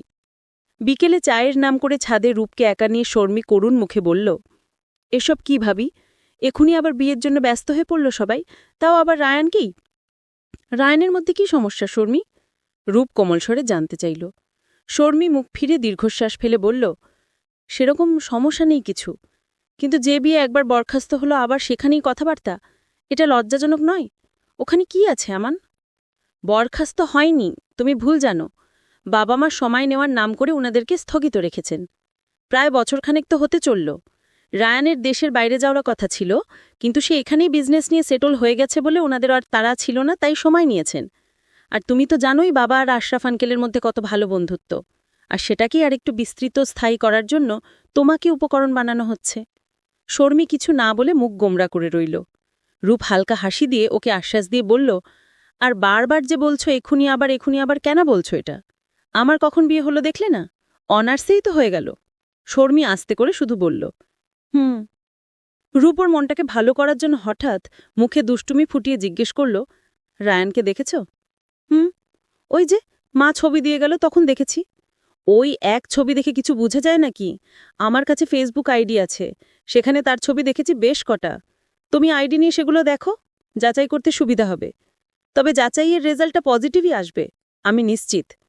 শর্মি মুখ ফুলিয়ে বলল, তুমি মজা করছো এখন আমার সাথে? না না, মজা করব কেন বলো তো? তোমার আইডি যেহেতু তার কাছে আছে, তাই ভাবলাম তারটাও তোমার কাছে থাকা উচিত। শর্মি চমকে উঠে বলল, কে দিল তাকে আমার আইডি? আমি দিয়েছি। কি, তুমি কেন দিলে আমাকে না বলে? আসলে আমি সরাসরি রায়ানকে দেইনি, তার বোন মিলিয়াপু চেয়েছিল। সেদিন তারা বাড়িতে এসেছিল যখন, তখন আর কি তাকে দিয়েছে। সে নিশ্চয়ই ভাইকে সেটা দিয়েছে, তাই পরোক্ষভাবে বললাম রায়ানকেই দিয়েছি। ও নো, এত কিছু করে ফেলেছ? শর্মি আর্তনাদ করে উঠল যেন। রূপ হেসেও নাক টিপে দিল। জানালো সবার ইচ্ছে মাস্টার্সে ভর্তি হওয়ার আগে বিয়ে সেরে ফেলা। শর্মি এটা শুনে আর অবাক হল না। তার অবাক হওয়ার মতো তেমন কিছু অবশিষ্ট নেই। নিরুপায় হয়ে সে সম্মতি দিয়ে দিল। রাতের রূপ শুয়ে পড়ার পর হঠাৎ জাবিরকে প্রশ্ন করে বসল, রায়ান ছেলেটা কেমন? জাবির ওকে ভালো করে জড়িয়ে ধরে ঘুম ঘুম ভারী স্বরে বলল, তোর জামাই আছে অলরেডি। উফ, কি জ্বালা! রূপ বিরক্ত হয়ে দাঁত কিরমির করল। জাবিরকে একটা ছাপড় মেরে বলল, ছেলেটার স্বভাব চরিত্র কেমন? জাবির চোখ বন্ধ রেখে খুব অনাগ্রহের সাথে জবাব দিল, ভালো, একটু বোধহয় নেশার অভ্যাস আছে। কি? রূপ সাথে সাথে চেঁচিয়ে উঠল। এত রাতে এভাবে চেঁচালে মানুষ আমাকে নির্দয় ভাববে জানেমান। রূপ সেসব কথায় কান্না দিয়ে চেঁচিয়ে বলল, এমন একজনের সাথে জেনে শুনে আপনি নিজের বোনকে বিয়ে দিচ্ছেন? শুনুন ম্যাডাম, আমি নিজেও ড্রিঙ্ক করি, সো আরেকজনের অভ্যাসটাকে অগ্রহণযোগ্য করে দেখার মতো সেলফিশ আমি নই। আর পুরুষ মানুষের একটু আটটু রংচঙে পানীয় খাওয়া সাজে। রাগে রূপের মাথার রগ দপদপ করছে। ও দাঁতের দাঁত চেপে বলল, মনে হচ্ছে কতই না মহৎকর্ম এমনভাবে স্বীকার করছে। আমার মতোই পাটি ফাটি রকেজেনে খায়। ও সব এক দু ফোঁটা ধর্তব্য নয়, এক ফোঁটা হোক আধ ফোঁটা হোক হারাম হারামি। আচ্ছা যা, ওটুকুও খাবো না আর, ভালো করে বললেই হয়। আপনি ভালো কথার মানুষ। জাবির রূপকে পাশ থেকে নিবিড় আলিঙ্গনে জড়িয়ে ঘুমাতে চাচ্ছিল। ওর কথার ঝাঁঝালো স্বরে তার ঘুম উড়ে গিয়ে কুটিলতা চেপে বসল মাথায়। রূপের বুকের নিচের আতের বাঁধন শক্ত করে শোয়া থেকে উঠে ঝুঁকল ওর উপর। ওর মাথার নিচে নিজের হাতের তালু রেখে হাসকি টোনে বলল, মধ্যরাতে আজে বাজে কথা বলতে হয় না জানেমান, so I have to shut your mouth up. বলি গাঢ় চুম্বনে দখল করে নিল রূপের নরম ঠোঁট দুটো। শর্মির বিয়ের দিনটা যেন খুব দ্রুতই ঘনিয়ে এলো। কাজকর্মের তাড়াহুড়োতে সবার অবস্থা কাহিল, বিশেষ করে রূপের। প্ল্যান, প্রোগ্রামিং, ডিজাইনিং সব ওই করছে। স্নেহাকে তেমন কিছু জানানো হচ্ছে না, বা তাকে কোনো প্ল্যানিংয়ে ডাকা হচ্ছে না। এটা স্বয়ং রাফিনই নিষেধ করেছে। তাদের সম্পর্ক ধীরে ধীরে খারাপের অতলে এগিয়ে যাচ্ছে আরও। স্নেহা রাফিনের কোনো কথাই শুনতে রাজি নয়। সে হয়তো রাফিনকে ভালোবাসে, কিন্তু রাফিন নিজের মর্যাদা তার চোখে ক্ষুণ্ণ করেছে। ভালোবাসা আছে, সেই সাথে এখন একরাশ অভিমান, একরাশ হতাশাও বিদ্যমান, কারণ ভালোবাসার মানুষটা নিজের অবস্থান নিজেই হাতে হারিয়েছে। রূপ নিশ্চিত জানে না, তবে অস্পষ্ট কানাঘুষাতে শুনেছে রাফিন স্নেহাদের অর্থনৈতিক লেনদেন ও কোম্পানির হিসেব নিকেশে কিছু একটা কারচুপিতে জড়িয়েছিল, আশ্রয় নিয়েছিল ছলছাতুরির। অথচ স্নেহা কত আস্থার স্বপ্ন নিয়েই রাফিনকে নিজের কোম্পানির সিইওর চেয়ারে বসিয়েছিল, যে প্রতিষ্ঠান তার বাবা নিজের হাতে গড়ে দিয়ে গেছেন। সেই উত্তরাধিকার রক্ষার ভার সে বিশ্বাস করে তুলে দিয়েছিল রাফিনের হাতে। বাবা এখন দেশের বাইরে, দ্বিতীয় স্ত্রীর সঙ্গে ভিন্ন জীবনে ব্যস্ত, তাই মেয়ের খোঁজ খবর তিনি হয়তো নিয়মিত রাখতে পারেন না। কিন্তু তার ভালো থাকার ব্যবস্থা যেন কোথাও কখনো কম না পড়ে, সে বিষয়ে কোনো কার্পণ্য করেন না। সেসব আস্থার ভিতরেই স্নেহা রাফিনকে জায়গা দিয়েছিল, অথচ আজ সেই ভরসাটাই অবহেলায় ভেঙে পড়েছে। রূপের মনের ঘৃণা দিন পার হওয়ার সাথে সাথে বৃদ্ধি হচ্ছে রাফিনের জন্য। রাফিনের মুখটা মনে পড়লেই একরাশ তিক্ততা জমে হৃদয়ের কোণে, আর তখনই সে নিঃশব্দে শুকরিয়া জানার উপরবালাকে, রাফিনের ছলনায় মোড়া উপস্থিতিকে সরিয়ে একজন সৎ, স্থির ও প্রকৃত মানুষকে ওর জীবনে উপহার দেওয়ার জন্য। রাত দুপুর নেই, কাজের ব্যস্ততা, প্রত্যেকে বেহাল। দ্রুত ডিনার শেষ করে রূপ একবার রুমে গেল, কিছু ড্রেসের ডিজাইন দেখাতে হবে শর্মিকে। যেহেতু ফাংশন কয়েকটা হচ্ছে, তাই কাস্টিউমও থাকছে কয়েক রকম। রূপ, রুমু, রাফিয়া, রাত্রি, হিমিয়াপু এবং আরও কয়েকজন কাজিন একই রকম ড্রেস কোড রেখেছে হলুদ আর মেহেন্দিতে। তবে শর্মির ড্রেস আপ হবে সম্পূর্ণ ভিন্ন আর অধ্যাসরণ। রূপ রুমে আসতেই হ্যাচকা টানে তাকে নিজের বুকের উপর ফেলল জাবির। জড়িয়ে ধরে কাঁধে মুখ জুড়ে বলল, কি শুরু করেছ তুই? অসহায় নিরীহ একজন হাজবেন্ড যে বসে থাকে তোর অপেক্ষায়, তা কি ওসব ভুল লিস্টের কাগজের মতো মুঠো করে মাথা থেকে ছুঁড়ে ফেলেছিস? চুমু শূন্যতায় ভোগিয়ে আমাকে হাসপাতালেই পাঠাবিস দেখছি। রূপ জাবিরকে জড়িয়ে তার বুকে মাথা রেখে জিজ্ঞেস করল, হাসপাতালে কাকে চুমু খাবেন? নার্সদের নাকি ডক্টরদের, নাকি সুন্দরী খালাম্মা আয়াদের? Never ever. এটা তো একমাত্র আমার ভ্যালিড বইয়ের জন্যই বরাদ্দ। তবে তুই যেভাবে অবহেলায় পিষে মারছিস, তাতে আমার বাঁচার জন্য হাসপাতালে গিয়ে শরীর থেকে চুমুর আকাঙ্ক্ষা তৈরি করা হরমোনগুলো সিরিঞ্জে করে শুষে বের করে আনা উচিত, নয়তো আর বেশি দিন বেঁচে থাকা অসম্ভব হয়ে যাবে। জলদি কি বের করে আনুন, একটু স্বস্তি পাই আমিও। জাবি রূপের কোমরে 2 হাত কামচে বলল, আমার চুমুতে তোর অ্যালার্জি আছে? অ্যালার্জি? শুধু অ্যালার্জি নয়, বরং ইনফ্লুয়েঞ্জা টাইপ হাঁচি, কাশি, বুক ধরপড়, মাথা ঘোরা ইত্যাদি বহু সমস্যায় ভুগতে হয়। আর একবার তো চুমুতে প্রেমের অ্যালার্জিও হয়ে গিয়েছিল। ডাক্তার বলেছে এটা ইমোশনাল ওভার রিয়াকশন সিনড্রোম। এখন তো আমার চুমু শব্দটা মাথায় এলেই অ্যান্টিহিস্টামিন খেতে হয়।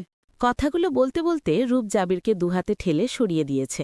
রূপ জানে ও নিষেধ করায় জাবির এক্ষুনি তারামি স্বরূপ চুমু খেয়ে বসবেন নিশ্চিত। কিন্তু রূপের এখনও প্রচুর কাজ বাকি। ও সরে দৌড়ে দরজার কাছে গিয়ে আবার ফিরে এসে ফোনটা হাতে নিল বিছানা থেকে। জাবির ধমকে উঠল, অনুমতি ছাড়া ছুটলি কেন আমার থেকে? বেশি সাহস হচ্ছে? ঠাটিয়ে কানের নিচে দুটো না দিলে ঠিক হবার সম্ভাবনা নেই তোর। জাবির আবার পাকড়াও করার আগেই রূপ ভেঙচি কেটে রুম থেকে বের হতে হতে পিছনে ফিরে ব্যঙ্গ করে বলল, নিচেই কি দোষ করল সবসময়? কানের উপরে কি সমস্যা? জাবিরও দুপা এগিয়ে গিয়ে বলল, ও রে, আয় তবে। খিলখিলিয়ে হেসে উঠে দৌড়ে নাগালের বাইরে চলে গেল রূপ। সেদিকে চেয়ে থেকে জাবির একটা দীর্ঘশ্বাস ফেলল। বহুদিন ধরে তার প্রেম নেশাতে আরও আগুন ধরিয়ে পাজি বউটা পালিয়ে পালিয়ে বেড়াচ্ছে। ব্যস্ততা নামক প্রতিদ্বন্দ্বী একটা জাবিরের মুখের সামনে অদৃশ্য দেয়াল স্বরূপ তুলে রেখেছে। সে বুঝতে পারছে বিয়ের চ্যাপ্টার সমাপ্ত না হওয়া পর্যন্ত একে আর ধরা ছোঁয়াতে পাওয়া যাবে না। ততদিনে সে আবার প্রেমের পিপাসায় মৃত চারার মতো শুকিয়ে চুপসে না যায়। প্রায় ঘণ্টাখানেক পর যখন রূপ রুমে আসলো, তখন কথাটা ওকে বলেই ফেলল জাবির। ঘুমের জন্য বিছানায় দুজন শুতেই জাবিরের ভাবগতি রূপের সুবিধার ঠেকল না। ও আগে থেকেই বিচ্ছুর মতো সরে গিয়ে দূরত্ব তৈরি করে বলল, এই একদম অসৎ উদ্দেশ্য নিয়ে কাছে এগোবেন না। আমি সারাদিন ছুটোছুটি করে প্রচণ্ড টায়ার্ড। এখন যতটুকু অবশিষ্ট আছে সেটা আপনি দুমড়ে মুচড়ে নিঃশেষ করে নিতে চাচ্ছেন নাকি? রূপ সরলে জাবিরও সমানতালে এগিয়ে আবারও আষ্টেবিষ্টে জড়িয়ে ধরে ওর বুকে মাথা রেখে বলল, সৎ পদ্ধতিতে কাজকর্ম করেও অসৎ উদ্দেশ্যের খ্যাতাব পাই। তা তুই আমার জন্য কিছু এনার্জি অবশিষ্ট রাখলি না কেন? রাখিসনি সেটা তোর দোষ, আমি কেন আপোষ করব? রূপ অসহায় কণ্ঠে বলল, প্লিজ ঘুমাই, চলুন, আর 2 দিন আছে মাত্র হাতে, কত কাজ, সকাল সকাল উঠতে হবে। জাবির একটু শান্ত হল এতে। ওর গলায় মুখ রেখে ধীর গলায় বলল, আমার আর এসব ভালো লাগছে না জানেমান, চল দুজন দেশের বাইরে চলে যাই, বিয়ের ক্যাচাল শেষ হলে তারপর আসব। বারবার পাগল নাকি? হ্যাঁ, তুই আজই জানলি? রূপ সে কথায় গা না করে বলল, মানুষ এদিকে বিয়ে অ্যাটেন্ড করার জন্য বিদেশ থেকে ছুটি নিয়ে আসে, আর আপনি বলছেন বিয়ে রেখে বিদেশে চলে যাবেন? হ্যাঁ, যা করলে আমার বউ কাছে কাছে পাব তা করাই আমার একনিষ্ঠ কর্তব্য। রূপ ফোঁস করে শ্বাস ফেলে বলল, আপনার দ্বারা অবশ্য সবই সম্ভব। হিমিয়াপুর বেবি শাওয়ারেও তো সবাই একযোগে আনন্দ করছিল, আর আপনি ফর্মাল টর্মাল পরে অফিসে না কই চলে গেছেন? জাবির হঠাৎ মাথা উঠিয়ে রূপের দিকে তাকিয়ে বলল, গ্রেট, তুই তখন আমাকে লক্ষ্য করতি? তার মানে তোর মনে কি তখন আমার জন্য অবচেতনভাবে কিছু একটা ছিল? মাথা ছিল আপনার, ঘুমান তো। সে প্রথম প্রেম আমার, রূপাঞ্জনা। পর্ব ৪৪। লেখিকা মেহেরুন নিসা মিমি। হুট করে দরজায় শব্দ হতেই তন্দ্রা ছুটে গেল শর্মির। বিয়ের ভারী ভারী পোশাক, গয়নাগাটি এবং সাজগোজ নিয়ে বসে বসে অপেক্ষা করতে করতে অজান্তেই চোখটা লেগে এসেছিল। ঝাপসা চোখ দুটো মেলে রায়ানকে দেখতে পেল সে। সাথে সাথেই চোখ গেল ঘড়ির কাঁটার দিকে। রাত ৩:২৫। ভ্রু কুচকে রায়ানের দিকে একদৃষ্টিতে চেয়ে রইল সরুই। বুঝতে চাচ্ছে তার হাবভাব। তাকে হতাশ করে দিয়ে ছেলেটা এক পলক তার দিকে তাকিয়ে বারান্দার দিকে পা বাড়াল। অমনি ঝট করে বিছানা থেকে নেমে দাঁড়াল শর্মি। পিছন থেকে ডেকে উঠল, দাঁড়ান। রায়ান শান্ত দৃষ্টিতেই চাইল। শর্মি কণ্ঠের রাগটা ঢাকার কোনোরকম চেষ্টা না করেই বলল, একই তো বাসুল্লাতেই মাঝরাত করে ঘরে এসেছেন, এখন আবার ওদিকে কোথায় যাচ্ছেন? প্রথম সাক্ষাতেই নতুন বউয়ের এমন নির্লজ্জ রূপ দেখে রায়ানের ক্ষোভটা যেন আকাশ ছুঁয়ে গেল। সে কণ্ঠ শান্ত রেখেই বলল, আপনার কেন এত কৈফিয়ত প্রয়োজন? আপনি আপনার মতো হুমান। আপনি আপনার মতো হুমান মানে? আমি ঘুমাবার আপনি কি করবেন? আমাকে নিয়ে ঘাঁটাবেন না, চুপচাপ ঘুমিয়ে যান। শর্মি বেশ অবাক কণ্ঠে বলল, ঘাঁটাবো না কেন? আপনি আমাকে বিয়ে করেননি, আমি আপনার আইনত ধর্মগত স্ত্রী নই, তাহলে আপনাকে নিয়ে মাথা ঘামালে আমার দোষটা কোথায়? রায়ান বেশ বুঝতে পারল মেয়েটা কথা বেশি বলে, সেই সাথে খুবই খোলামেলা স্বভাবের। লাজ লজ্জা হয়তো কম বা খেপাটে একটু, তা না হলে কি বাসর রাতে অচানা একজনকে এভাবে হেনস্থা করে? সম্পর্কে স্বামী স্ত্রী হলেও তারা ততটাও ক্লোজ নয় যে আজই এতগুলো কথা মেয়েটা ফটাফট বলে ফেলবে। অন্তত বাঙালি সমাজে এটা কেউই আশা করে না। রায়ান কিছু না বলে আবারও বারান্দার দিকে যেতে চাইল। এবার বেশ খানিকটা বাড়াবাড়ি শর্মি ইচ্ছে করেই করল। সে ভালোই বুঝতে পারছে রায়ান হয়তো বিয়েতে তেমন সম্মতে ছিল না। এটা চৌধুরী বাড়ি সবাই জানত। সবার ধারণা ছিল ছেলে বাবা মায়ের ওপর সব দায়িত্ব ছেড়ে বসে আছে, তারা যেখানে বলবে সেখানে বিয়ে করবে চুপচাপ। তাই বিয়ের আগের ক্ষণেও শর্মির সাথে কোনোরকম কথাবার্তা হয়নি রায়ানের। কিন্তু শর্মির এখন ঘটনা অন্য কিছু মনে হচ্ছে। সে চিন্তা করল, তার ধারণা যদি সত্যি হয়ে থাকে, বিয়েটা যদি রায়ানের অমাতে হয়ে থাকে, তাহলে সেই লোককে ছাইবে না। সে হয়তো মেয়ে বলে অত অজুহাত দেখাতে পারেনি, কিন্তু রায়ান, সে কেন অনিচ্ছা থাকলে বাবা মায়ের কাছে সেটা উত্থাপন করেনি? শর্মির ইচ্ছে হলো সে রায়ানের জীবনটা এক্ষুনি দলিত মথিত করে দেয়, কিন্তু হুটহাট কিছু সম্ভব নয়। সে ধীরে ধীরে একে শিক্ষা দেবে। শুরুতে কিছুটা সহজভাবে তদন্ত করে দেখা যাক। ঘটনা যে ভালো কিছু হবে না সেটা শর্মি আগেই বুঝে গেছে। যখন দেখল বাড়ির সবাই চুপচাপ ঘুমিয়ে দেওয়ার পরও নতুন বর নিজের ঘরে আসছে না, নতুন বউ যে অপেক্ষামান তারই জন্য, সেটা সে ইচ্ছাকৃতভাবে এড়িয়ে যাচ্ছে শর্মি ভালোই বুঝল। আপাতত সেসব চিন্তা ছেড়ে রায়ানের পথ আগলে কিছুটা শক্ত কণ্ঠে বলল, নিজের ইচ্ছায় বিয়ে করে এখন নিজের ইচ্ছাতেই আবার ইগনোর করে চলবেন? তা হবে না। আপনার ইচ্ছাই সব নয়, তাই আমি বলছি আপনি এখন বারান্দায় না গিয়ে বিছানায় এসে ঘুমাবেন। কথাটা না শুনলে যে কারণে বাধ্য হয়েছেন বিয়ে করতে, সেইভাবে আবার বাধ্য করব আমার কথা শুনতে, চেঁচিয়ে ডাকব সবাইকে। রায়ান ভ্রু কুচকে তাকিয়ে রইল। তার সুঠাম সৌম্য চেহারায় তীক্ষ্ণ রাগের আভাস দেখতে পেল শর্মি। শর্মির কণ্ঠেও যে একটা চাপা ক্ষোভ, তাও রায়ান টের পেল। তার মনে হলো মেয়েটাকেও তার মতো বাধ্য করে বিয়ে দেওয়া হয়েছে। তথাপি সে আজ এই মুহূর্তে কোনো ঝামেলা করার মানসিক অবস্থায় নেই। ঘড়ির দিকে এক নজর বুলাল সে।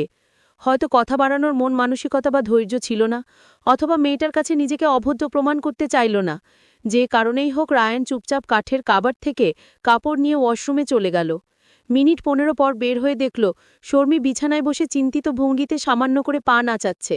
শব্দ শুনে ঘাড় ফিরে চাইতেই দুজনে চোখাচোখি হল।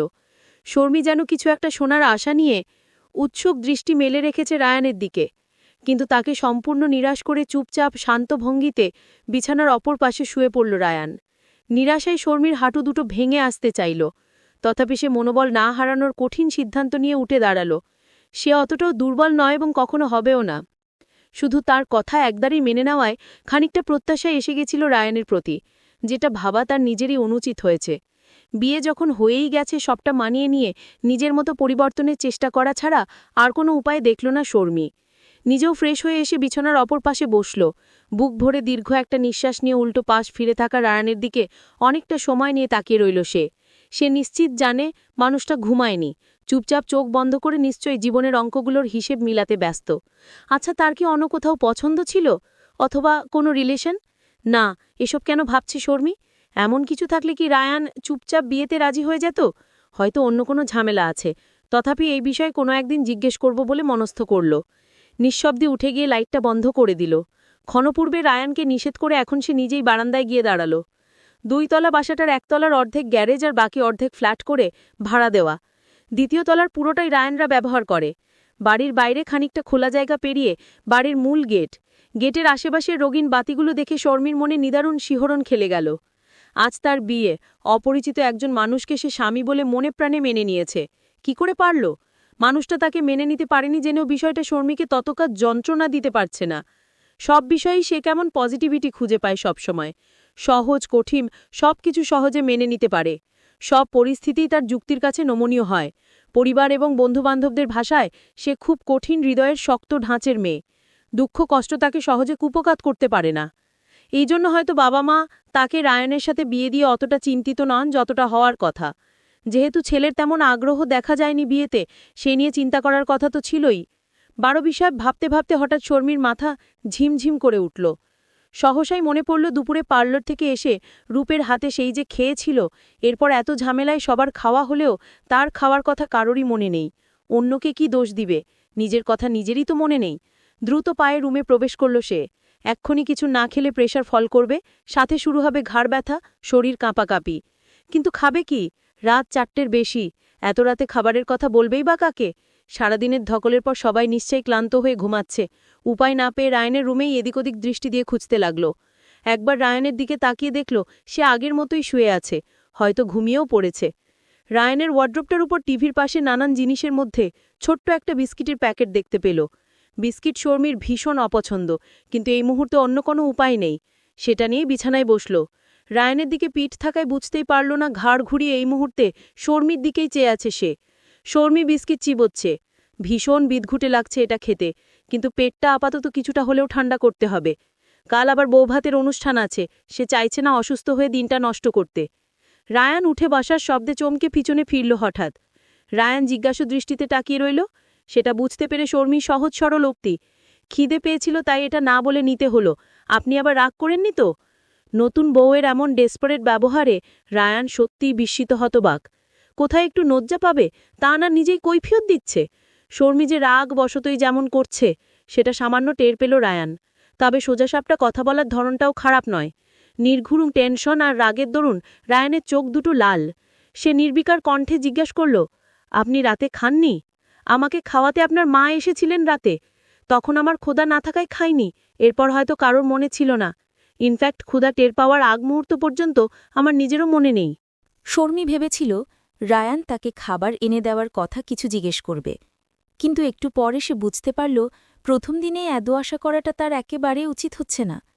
নিশ্চয়ই তার উপরও রায়ানের ক্ষোভ আছে, কারণ সেও তো শেষ পর্যন্ত দ্বিমত করেনি বিয়েতে। রায়ান আগের মতোই শুয়ে পড়ল। পাশ ফিরতে ফিরতে বলল, আপনি চাইলে রান্নাঘর থেকে খাবার এনে খেতে পারেন। শর্মীর মুখটা নিমেষে ইয়া বড় হাঁ হয়ে গেল। কি বলল রায়ান? বিয়ের দিনই সে রান্নাঘর থেকে খাবার এনে খাবে, তাও ভোর রাতে? রায়ান নিজে এনে দিলে কি এমন ক্ষতি হতো? শর্মী ডেসপারেট বলে কি রায়ান তাকে এতটাই ডোন্ট কেয়ার ভেবে বসল? সে এখন বেস্টিট খাবারও রুচি হারিয়ে ফেলল। প্যাকেটটা দলা করে টেবিলের উপর রাখতে রাখতে বলল, অসংখ্য ধন্যবাদ, কি যে উপকারী একটা পরামর্শ দিলেন। রায়ান শুনল, কিন্তু কিছু বলল না, এমনকি নড়লও না পর্যন্ত। শর্মির চিরশীতল মেজাজটাও যেন এবার রেকর্ড ভেঙে উত্তপ্ত হতে চাইল। পরমুহূর্তে সে নিজেকে পরিস্থিতি বুঝিয়ে শান্ত করে ফেলল, চুপচাপ শুয়ে পড়ল। সকাল 7টায় ঘুম থেকে উঠেও রায়ানকে পাশে দেখল না শর্মি। শেষ রাতে ঘুমিয়ে এখন শর্মির চোখ দুটো জ্বলে ছাই হয়ে যাচ্ছে। তবু আর শুয়ে না থেকে উঠে ফ্রেশ হয়ে নিল।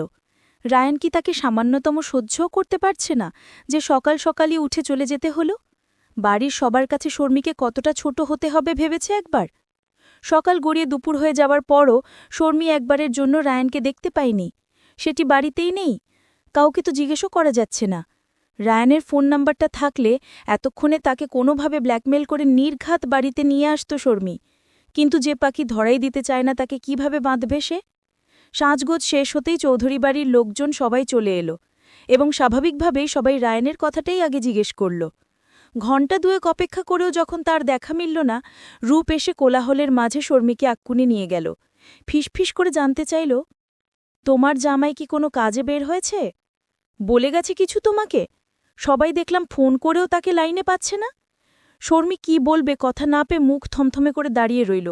এক্ষুনি সে ঝরঝর করে কেঁদে ফেলতে পারলে একটু শান্তি পেত, কিন্তু সেটা করে পরিস্থিতি নষ্ট করতে চাইল না, বা কাউকে নিজের ব্যক্তিগত দুর্বলতা প্রকাশ করতে চাইল না। অথচ সে ভয়, চিন্তায়, কষ্টে প্রায় বাকরুদ্ধ। রূপ যেন কিছু একটা বুঝতে পেরে ওর হাত দুটো আঁকড়ে ধরে নীরব ভরসা দিতে চাইল। টের পেল শর্মির হাতগুলো বরফের মতো ঠান্ডা।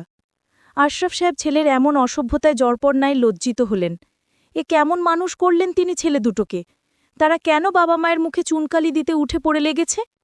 তারা কি এতটাই অযত্ন করেছিলেন ছেলেদের যে আজ তাদের এতটা অবহেলা, অমর্যাদা হচ্ছে সকলের সামনে? রাগে দুঃখে চোখে পানি চলে এলো। খুব ভুরে আরও একবার ফোন দিলেন রায়ানকে। আশ্চর্যজনকভাবে ওপাশ থেকে এবার রিসিভ হতেই কান্না চেপে তিনি ফ্যাঁসফ্যাঁসে সরে বললেন, এটাই শেষ, আর একটা বারও তোকে আসতে বলবো না। আমার সারা জীবনের উঁচু মাথা আজ তোরা দুই ভাই চেপে ধরে নুইয়ে দিয়েছিস। মনে রাখিস, আমাকে দেওয়া আজকের এই দুঃখের জন্য একদিন খুব পছতাবি। আর কিছু বলতে পারলেন না। আদরের ছেলে দুটোর বিগড়ে যাওয়া আর অমান্যতা দেখে কান্না ঠেলে এলো। নিজের রুমে গিয়ে এসি অন করে বসে রইলেন। মেহমানদের সামনে যাওয়ারও মুখ নেই তার। প্রেশারও বাড়তে শুরু করেছে। বাহিরে সবটা মেয়ের জামাই সৌভিক সামলাচ্ছে। মেয়ে এবং স্ত্রী মিলে তাকে শান্ত করার চেষ্টা করছে। এর মধ্যে হইচই শুরু হলো কোথাও একটা। চমকে গিয়ে তিনজনই ঘরের বাইরে এলেন। দেখলেন চোখমুখ ভীষণ লাল করে অপ্রস্তুত ভঙ্গিতে শ্যালক শ্যালিকিদের ঠাট্টার পাত্র হয়ে দাঁড়িয়ে আছে রায়ান। সবাই মিলে তাকে নিয়ে মজা করতে ব্যস্ত। তা দেখে রায়ানের বড় বোন মিলি জলদি এসে তাকে ছাড়িয়ে নিল। সবাইকে বলল রায়ান তৈরি হয়ে সবার সাথে কথা বলবে। এক প্রকার টেনে নিয়ে চলল তাকে। তার নিজের রুমে না নিয়ে বাবা মায়ের ঘরে নিয়ে গেল। ঘরের দরজাটা সাবধানে আটকে যথাসম্ভব নিচুস্বরে শাসন করল মিলি। এসব কি হচ্ছে রায়ান? বাবা মাও তাদের পাশে রাগী চোখে দাঁড়িয়ে আছে। চোখের অভিব্যক্তিতে তাদেরও একই প্রশ্ন। এসব কি হচ্ছে, কেন হচ্ছে? রায়ানের নির্লিপ্ত গঙ্গি দেখে রাগ যেন তরতর করে বাড়ছে সকলের। হেলে দুলে যেন পড়ে যাবে সে। মিরি রায়ানের মাথায় ঠাস করে চাটি মেরে বলল, শুনছিস আমার কথা? এতটা অসভ্য কি করে হলি? এবার মা মনিরা বেগম এসে হাত ধরে রায়ানকে খাটে বসালেন। এক গ্লাস পানি বাড়িয়ে দিয়ে বললেন, এটা খা, খেয়ে আমাদের কথার জবাব দে। তোর যদি এতটাই সমস্যা ছিল তাহলে তুই তখন বিয়েটা করলি কেন? আমরা তোকে অনুরোধ করেছিলাম, তোর পায়ে তো ধরিনি। রায়ান জিভা জড়িয়ে এলো। জড়ানো স্বরেই বলল, শুধু সেটাই বাকি রেখেছিলে। মিলি তেড়ে এসে বলল, আমরা না হয় করেছি জোর, তো কি হয়েছে? শর্মি মেয়েটা কি খারাপ? পারিবারিক দিক থেকেও কত ভালো স্ট্যান্ডার্ড। ওর সাথে বিয়ে দিয়ে আমরা খুশিই হয়েছি। নইলে তুই অভদ্র চরিত্রহীন মেয়ে যে মেয়েটাকে পছন্দ করেছিলিস, তাকে তো আমরা মরে গেলেও এই বাড়ির বউ করতাম না। প্রয়োজনে তোকে ত্যাগ করতাম। আশরাফ সাহেব এসব প্রেশার নিতে পারছেন না। একটা চেয়ারে ধপ করে বসে পড়লেন। রায়ান ধলে পড়তে পড়তে বলল, কেন? ওকে নিয়ে তোদের এত সমস্যা কেন? আমি বিয়ে করলে ওকেই করব। তোরা আমাকে ত্যাগ করে দিস, ওকে? রায়ানের এমন মাতালামি মনিরা বেগম সহ্য করতে পারলেন না। ফুপিয়ে ফুপিয়ে কাঁদতে কাঁদতে বসে পড়লেন বিছানায়। মিলি বুঝতে পারল হাইপার হয়ে এখন কোনোই লাভ হবে না, উল্টো পরিস্থিতি খারাপ হবে আরও। সুতরাং রাগ চেপে দাঁত পিষে বলল, সমস্যা কেন তুই জানিস না? যে মেয়ে মুখের উপর আমাদের বাবা মাকে অপমান করতে পারে সে কেমন মেয়ে তুই কি বুঝতে পারিস না?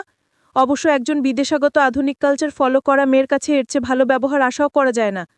অথচ তুই কিনাই অসভ্য মেয়েটার জন্য নিজের বিয়ের দিনেই মদ খেয়ে বসে আছিস। তোর এতটুকু আত্মসম্মানের চিন্তা হলো না? বাবা মা বা আমাদের কথা চিন্তা হলো না? যে মেয়েটাকে বিয়ে করে নিজের ঘরে নিয়ে এসেছিস তার কথা ভাবলি না একবার? রায়ান চোখ মুখ কুঁচকে ফেলে জানতে চাইল, কেন ওই বাচাল নৌসাই মেয়েটার কথা আমি ভাবব কেন? আশ্চর্য তো। মনিরা বেগম রুষ্টস্বরে বললেন, তাহলে তুই তোর ভাইয়ের মতো পছন্দের মেয়ে নিয়ে পালিয়ে গেলি না তখন? কেন তখন আমাদের কথায় রাজি হয়ে এখন এসব করছিস? রায়ান আঙুল উঁচু করে নিজের ঠোঁটে রেখে বলল, চুপ করো তো মা, আমি কি জানতাম বিয়েটা করার পর প্রাপ্তির জন্য আমার এতটা কষ্ট লাগবে? যদি সেও বলতো আমাকে ভালোবাসে তাহলে আমি কিছুতেই ওই অভদ্র মেয়েটাকে বিয়ে করতে রাজি হতাম না। কিন্তু কি করব? প্রাপ্তি যে আমাকে শুধু বন্ধুর চোখেই দেখে, আমাকে ভালোবাসে না। তাহলে আমি কেন ওকে ভালোবাসি? মিলি আবারও রায়ানের মাথায় চাটি মেরে বলল, তুই ওকে ভালোবাসিস না, ওর সৌন্দর্যের প্রতি আকৃষ্ট হয়েছিস কেবল। এই সত্যটা নিজেকে যত তাড়াতাড়ি বুঝাবি ততই তোর নিজের জন্য মঙ্গল। আর শর্মির কি সৌন্দর্য প্রাপ্তির চেয়ে কোন দিকে কম? বরং সৌন্দর্যের সাথে সাথে তার মধ্যে ভদ্রতার বাঙালিয়ানাও আছে, যা প্রাপ্তির মধ্যে নেই। শুধু তুই ওইভাবে দেখিসনি, তাই এভাবে হাপিথেস করছিস। আশরাফ সাহেব আর ধৈর্য কুলাল না। বেশ চিৎকার করে বললেন, তোরা কি এখানে নাট্যমঞ্চ খুলে ফেলেছিস? একের পর এক ডায়লগ মেরে যাচ্ছিস সবাই। ওই বাড়ির লোকেরা যে অপেক্ষা করছে তা কি তোদের ঢাকপিটে মনে করাতে হবে? মিলি তৎক্ষণাৎ রয়নকে টেনে দাঁড় করালো। বিনীত স্বরে বলল, তুমি হাইপার হয় না বাবা, আমি ওকে তৈরি করে দিচ্ছি। আশরাফ সাহেবের রাগ কমার বদলে আরও বেড়ে গেল। রাগে তিনি রীতিমতো কাঁপছেন। বললেন, তৈরি করে কি করবি? সবার সামনে নিয়ে দাঁড় করাবি সবাইকে ওর মাতলামি দেখানোর জন্য? এসবের জন্যই কি তোদেরকে জন্ম দিয়েছিলাম আমি? তোদের এমন অধপতন দেখার আগে আমার মৃত্যু হল না কেন? মনিরা বেগম তাকে শান্ত করার চেষ্টা করলেন। মিলি গিয়ে কাপড় নিয়ে এলো রায়ানের রুম থেকে। তাকে জোর করে ওয়াশরুমে ঢুকিয়ে বলল বেশি করে মাথায় পানি দিতে। কাজের মেয়েকে ডেকে বেশি করে লেবু দিয়ে চিনি ছাড়া 1 গ্লাস শরবত পাঠাতে বলল। আশরাফ সাহেব রাগে ওয়াশরুমের দরজার সামনে গিয়ে চেঁচাতে লাগলেন, খুব ভালোবাসা এক একজনের মনে, তাই না? ভালোবাসার চোটে মদ খেয়ে মাতাল হয়ে গেছিস। বড়জন তো ভেগেই গেল, তোকে আটকে রেখেছিল কে রে? তুইও বাড়ি থেকে বেরিয়ে আমাকে উদ্ধার করলি না কেন, অসভ্যের বাচ্চা অসভ্য? মিলিয়ে এসে তাকে টেনে সরিয়ে নিতে চাইল। চাপা কণ্ঠে তাকে ঠান্ডা হতে বলতে লাগল বারবার। বাহিরে লোকজনের অভাব নেই, এক কান থেকে 2 কান হয়ে গেলেই সর্বনাশের চূড়ান্ত হয়ে যাবে। সৌভিক খুব কষ্টে সবটা সামলে রেখেছে। এমনকি রায়ানের কাপড় আনতে গিয়ে শর্মিকে অনেক কথা বানিয়ে বলতে হয়েছে মিলির। মেয়েটার চিন্তিত চেহারা দেখে মিথ্যা সান্ত্বনা না দিয়ে পারেনি সে। সমস্যা হলো সবাই যখন রায়ানকে মজলিসে যেতে বলবে তখন কি হবে? সে কি স্বাভাবিক থাকতে পারবে সেখানে গিয়ে? সব চিন্তা বাদ দিয়ে আপাতত রায়ানের মাতলামি কাটাতে হবে। মিলি ভাবতেই পারছে না তার এত নম্র ভদ্র ছোট ভাইটা কি করে এমন একটা কাজ করতে পারল। প্রাপ্তি নামক বদমাস মেয়েটা তার মনে কতটা খারাপ প্রভাব ঠেলেছে স্পষ্টই বোঝা যাচ্ছে। বড় ভাই আহনাফ শুরু থেকেই খানিকটা ঘাড়তাড়া বেপরোয়া প্রকৃতির, কিন্তু সেই তুলনায় রায়ান ও মিলি খুবই শান্ত এবং ঠান্ডা স্বভাবের মানুষ। কিন্তু শান্ত মেজাজটা একবার অশান্ত হয়ে গেলে তখন সব তছনছ করে দেয়। নিজের ক্ষতি করছেন নাকি অন্যের, সেটা হুঁশ থাকে না। শর্মির সাজসজ্জা শেষ হওয়ার পর সে নিজের রুমে অস্থিরভাবে পায়চারা করছে। সে বুঝতে পারছে এই বাড়িতে অস্বাভাবিক কিছু ঘটছে এবং সেটা অতি অবশ্যই রায়ানকে নিয়েই। কিন্তু ঘটছেটা মূলত কি সেটা ধারণা করতে পারছে না। রায়ান কি উল্টাপাল্টা কিছু করেছে? বাইরে থেকে এসে সে নিজের রুমে চেঞ্জ না করে অন্যের রুমে কেন করছে? নানা দুশ্চিন্তায় মাথা দপদপ করছে শর্মির। এর মধ্যেই রুমে এলো রাফিয়ার, রাত্রি আর রুমো। রুমো মাথা ঝাঁকিয়ে খুব উৎফুল্ল কণ্ঠে বলতে লাগল, রায়ান ভাইয়াকে যা লাগছে না শর্মিপু, তুমি দেখলে তো চোখই ফেরাতে পারবে না। আমিই অনেক কষ্টে নিজেকে কন্ট্রোল করে এলাম। বলেই খিলখিল করে হাসতে লাগল রুমু। শর্মি ওর মাথায় আলতো একটা চাপড় মেরে বলল, লজ্জা শরম কি সব ধুয়ে খেয়ে ফেলেছিস? ধুয়ে খাইনি আপু, না ধুয়েই খেয়েছি। রুমুর হাসি যেন থামার নাম নিচ্ছে না। শর্মি ভ্রু কুচকে বোনের দিকে তাকিয়ে রইল। রুমুর হাসির রেশ কমে এলে চিন্তিত স্বরে জানতে চাইল, ওনার সাথে কি সবার দেখা হয়েছে রে রুমু? রুমু অবাক হওয়ার ভান করে দুষ্টু স্বরে বলল, উনিটা আবার কে গো আপু? কি হয় তোমার? শর্মি ওর হাতে সামান্য চড় বসিয়ে বলল, বেয়াদব মেয়ে, বড় বোনের সাথে ঠাট্টা হচ্ছে না? রুমু চক টিপে খিলখিলিয়ে হাসল, বলল, কারো সাথেই এখনও সাক্ষাৎ হয়নি তোমার অনি মহাশয়ের। সে তো বাচ্চাদের মতো এখনও তার মায়ের ঘরেই বসে আছে। এমন জ্বলতে থাকলে তো তুমি নিজের জামাইকে কাছেই পাবে না। সে তো মনে হয় সারাক্ষণ বাবা মায়ের আঁচলে আঁচলে ঘুরে বেড়ায়। কথাটা ঠাট্টা করে বললেও শর্মির কপালে কুঞ্চন দেখা গেল। রায়ান কি তাকে পুরোপুরি এড়িয়ে জ্বলতে চাচ্ছে? আর এতে কি তার পরিবারও তাকে সমর্থন করছে? সকল চিন্তাভাবনার মাঝেই সব আনুষ্ঠানিকতা শেষ হয়ে শর্মির চলে যাওয়ার সময় এলো। নিয়ম অনুযায়ী বরকেও বউয়ের সাথে শ্বশুরবাড়ি যেতে হবে আজ। অনুষ্ঠানের স্টেজে শর্মি বারবার আর চোখে রায়ানকে পর্যবেক্ষণ করছিল। তার মনে কি চলছে চেহারা দেখে বোঝার চেষ্টা করছিল। সব মিলিয়ে রায়ানকে তার স্বাভাবিক মনে হয়নি। কাল রাতের থেকেও কিছুটা অস্বাভাবিক। কেমন যেন অসুস্থ দেখাচ্ছিল। চোখ দুটো লালচে, দৃষ্টি এলোমেলো। তবে কালকের চেয়ে বেশি সুন্দর লাগছে দেখতে। আজ রায়ান ফর্মাল ড্রেস আপে আছে। চকচকে কালো প্লিটেড প্যান্টের সাথে ধবধবে সাদা শার্ট ইন করে পরা। হাতাগুলো কোনোই নিচ পর্যন্ত ফোল্ড করে রাখা। শার্টের উপর কালো ব্লেজেরও ছিল কিছুক্ষণ আগে, এখন খুলে রেখেছে।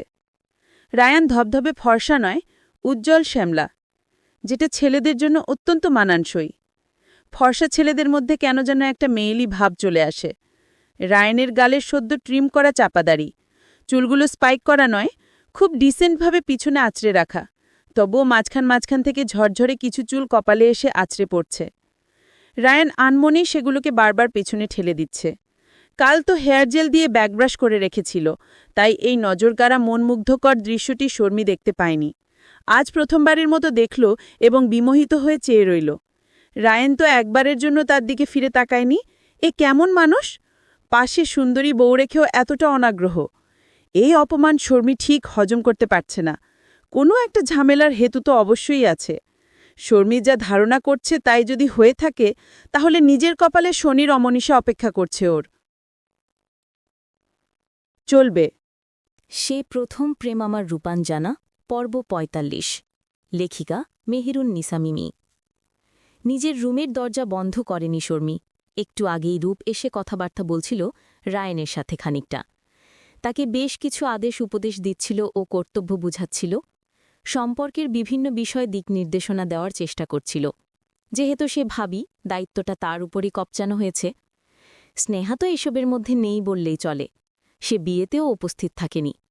তাদের সম্পর্ক এখন আরও বাজে পর্যায়ে আছে। এখন ভাঙে তখন ভাঙে অবস্থা। রূপের কথার প্রতিউত্তরে রায়ান একটা শব্দও উচ্চারণ করেনি।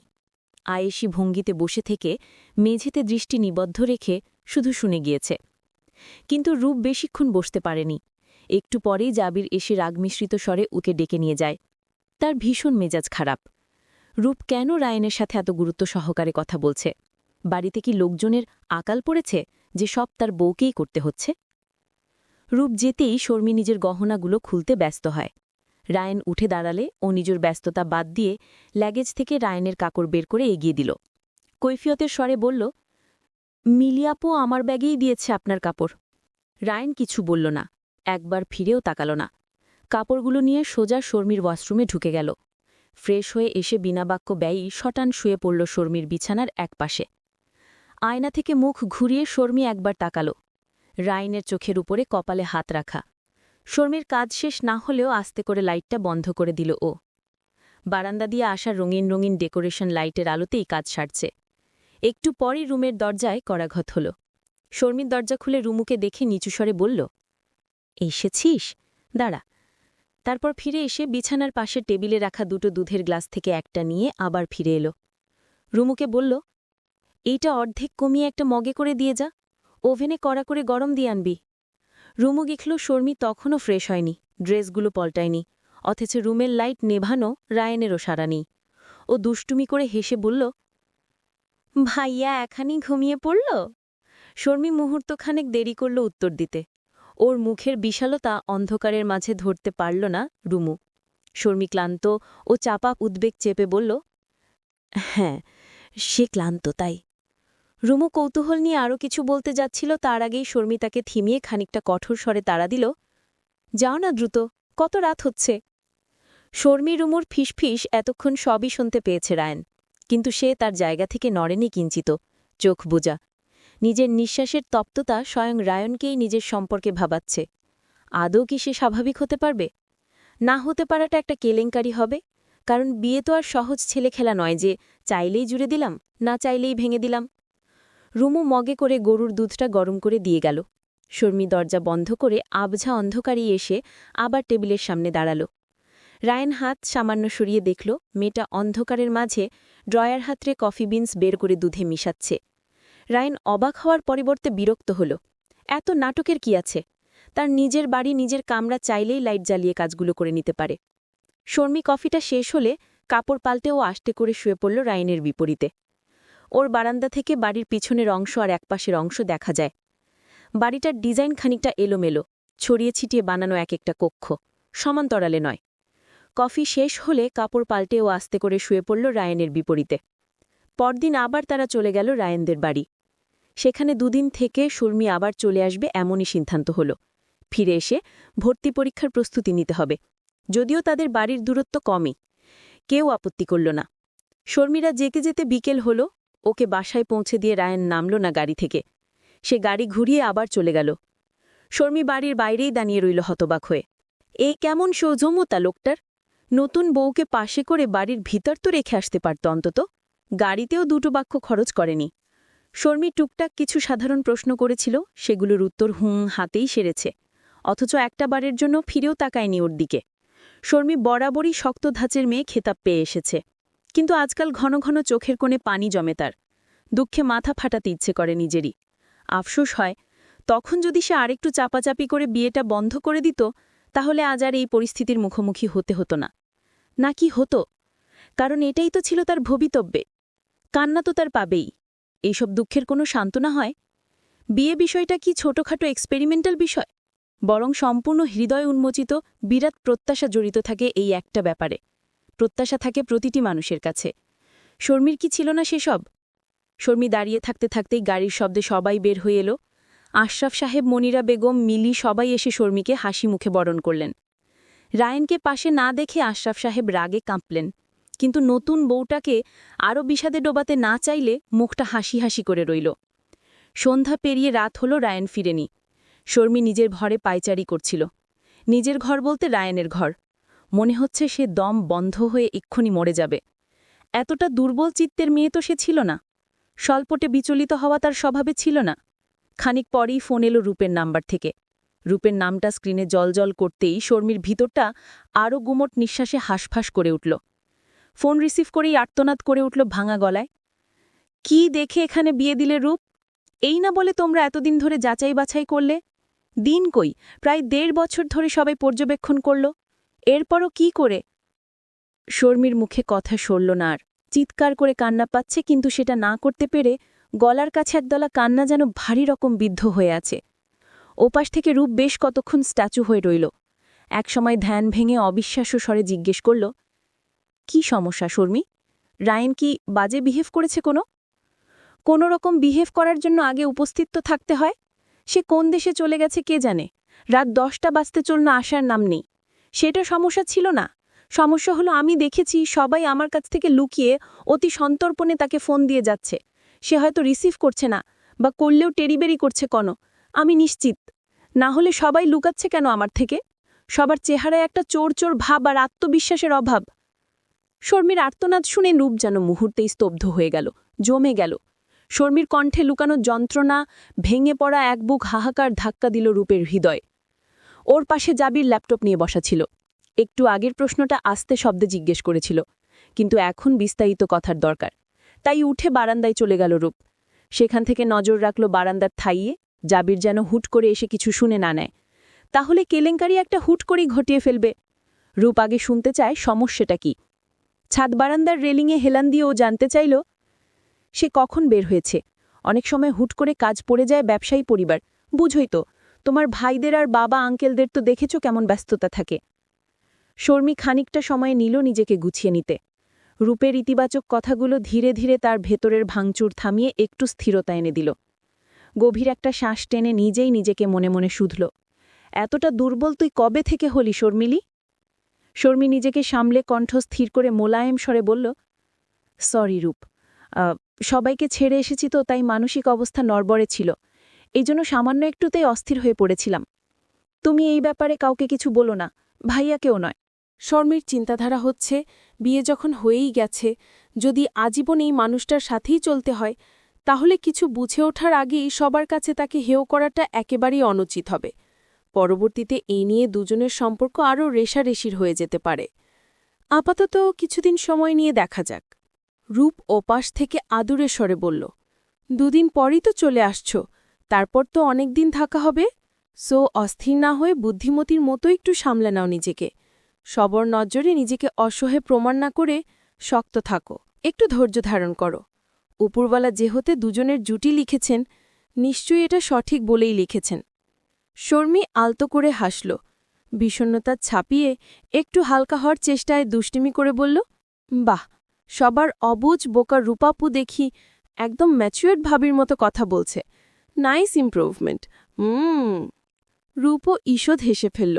শর্মিকে আর সান্ত্বনা দিয়ে লজ্জিত করল না বা কুণ্ঠিত করতে চাইল না। টুকটাক কথাবার্তা বলে রেখে দিল ফোন। দীর্ঘশ্বাস ফেলে রেলিংয়ের ওপাশে ঘুরে দাঁড়িয়ে বুকে হাত গুজল। মলিন মস্তিষ্কে ভাবল, ও আজ শর্মিকে ধৈর্য ধরে রায়নকে বুঝার পরামর্শ দিচ্ছে, অথচ ও নিজেই একসময় পৃথিবীতে সবার ঊর্ধ্বে ওকে ভালোবাসা মানুষটাকে কতই না অবহেলা করেছে, যাতনা দিয়েছে। আজ সেসব মনে পড়লেও নিজেকে ঘৃণা হয় রূপের। কি জহরাত রেখে কিসের পিছনে ছুটেছিল ও, ভাবলেও অসহ্য বোধ হয়।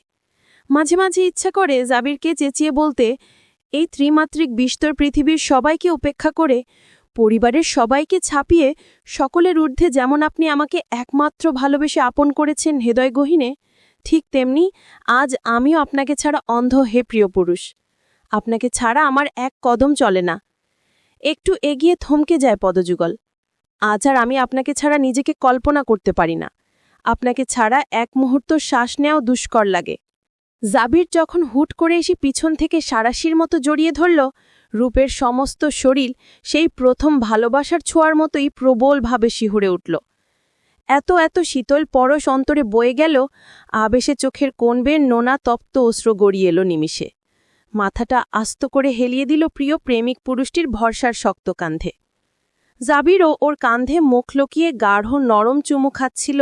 চোখের পানি জাবিরের গাল স্পর্শ করতেই সে রূপের চোয়াল পর্যন্ত মুখ উঠিয়ে গরম নিঃশ্বাসের ছোঁয়ায় জিজ্ঞেস করল, কি হয়েছে রূপ, কেন কাঁদছ, কে ফোন করেছিল, কোনো সমস্যা হয়েছে? এত এত প্রশ্নের ঝড়ে রূপের কান্নারা বাঁধ ভেঙে উপচে এলো এবার। সামান্য ফুপি উঠে জাবিরের মুখোমুখি দাঁড়াল। তার শার্টের দুটো বোতাম খুলে লোমশ বুকে মুখটা শক্ত করে চেপে ধরে 2 হাতে জড়িয়ে ধরল পাগলের মতো। ভাঙা স্বরে ফিসফিসে শুধু উচ্চারণ করল, আমি আপনাকে ভালোবাসি। এই জীবনের সব আশা আকাঙ্ক্ষার চাহিদার হয়তো এখানেই সমাপ্তি জাবিরের, আর কিছুই তার চাওয়ানে নেই। তার ভালোবাসায় রূপ পাগলপাড়া দিশাহারা হবে একদিন, এটার অপেক্ষায় তো কতগুলো বছর ধরে করে এসেছে সে। অপেক্ষা করেছে, আঘাত পেয়েছে, রেগেছে, তবে কখনো এইটুকু দুর্বল হয়নি তার ভালোবাসা, মলিন হয়নি প্রেয়সীর প্রতি আবেগ অনুভূতি। জাবির পরম আপন বিধ্বস্তকে আশ্রয়দাতার ন্যায় নিজের সবটা শক্তি দিয়ে আঁকড়ে নিল নিজের বউকে। মাথায় হাত বুলিয়ে চুলগুলো কানে গুজে বলল, বল, ভালোবাসি তোমায়। রূপ চোখ বুজে মন্ত্রমুগ্ধের মতো সেখানেও বুলিয়া উড়াল, আমি ভালোবাসি তোমায়। একটু ভালোবাসা বিছানাতেও প্রকাশ করো তাহলে। ভিতরটা বিদ্রোহের অনলে জ্বলে পুড়ে ভস্য হচ্ছে, তুই ইচ্ছায় জড়িয়ে ধরার ফলে। ব্যাস, খেল খতম। এত সাধের আবেগটাই ছাই ভস্য করে দিল জাবির। রূপ মাথা উঠাতে চাইলে সে চেপে ধরে রাখল। রূপ ওভাবেই তার বুকে আঘাত করে বলল, একটু ফিলিংসটাও ধরে রাখার সুযোগ নেই, ভালো হতে পারেন না একটু? এখনই কি এই কথা যে বলা জরুরি ছিল? রূপের তেজিস্বর উপেক্ষা করে জাবির তরল স্বরে বলল, এসব কথা সবসময় জরুরি, তা না হলে বউ থাকে না। উফ, প্লিজ একটু শান্তিমতো জড়িয়ে রাখতে দিন। জাবিরের কাছে শান্তি চাওয়া মানে বৃথা শব্দ ব্যয় ছাড়া কিছু নয়। সে খপ করে রূপকে কোলে তুলে নিয়ে রুমের দিকে এগোল। তোকে আমরা ছোট থেকেই শান্ত ভদ্র জানি রায়ান, কেন অযথা জেদ নিয়ে নিজের জীবনটা অগোছালো করছিস? তোর ম্যাচুরিটির সাথে এসব যায় আদৌ, বলতো? গত 2 দিন পুরোটাই বন্ধুর বাড়িতে কাটিয়ে আজ সকালে অফিসে যাওয়ার প্রয়োজনে বাড়িতে এসেছে রায়ান। নিজের ঘরে বেশ অস্বস্তি নিয়ে প্রবেশ করে দাঁড়িয়ে রইল কিছুক্ষণ। বুঝার চেষ্টা করল অন্য কেউ আছে কিনা। কেউ নেই, চারপাশ পরিপাটি। ও আসার পরই পিছু পিছু নীলিও এসে দাঁড়ালো, হাতে তার কফির মগ। রায়ানের হাতে সেটা ধরিয়ে দিল। তারপর তার হাত ধরে বিছানায় বসিয়ে উপরোক্ত কথাগুলো শুধালো তাকে। রায়ান চুপচাপ বসে আছে, প্রতি উত্তরহীন। হাত দুটো দিয়ে বিছানা আঁকড়ে রেখেছে, দৃষ্টি মেঝেতে। মাঝে মাঝে কাপ তুলে চুমুক দিচ্ছে। মিলি আপোষের স্বরে নির্মল কণ্ঠে আবার বলল, শর্মী মেয়েটা খুব ভালো রে রায়ান।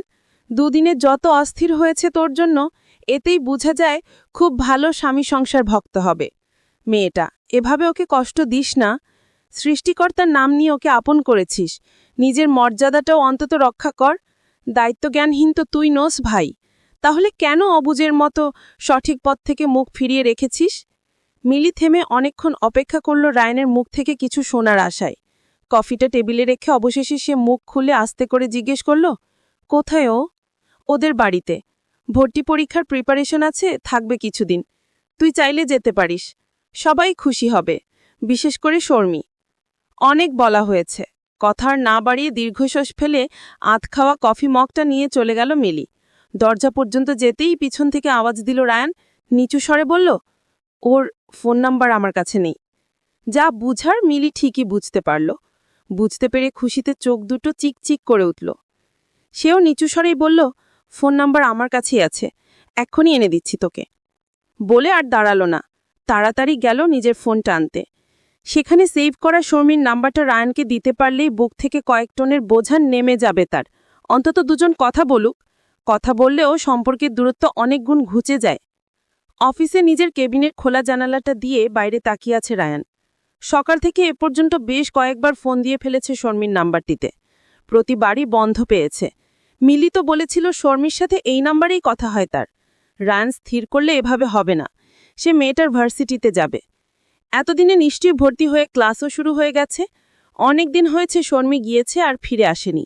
রায়ানদের বাড়ি থেকে সাহস করে কেউ আসতেও বলেনি।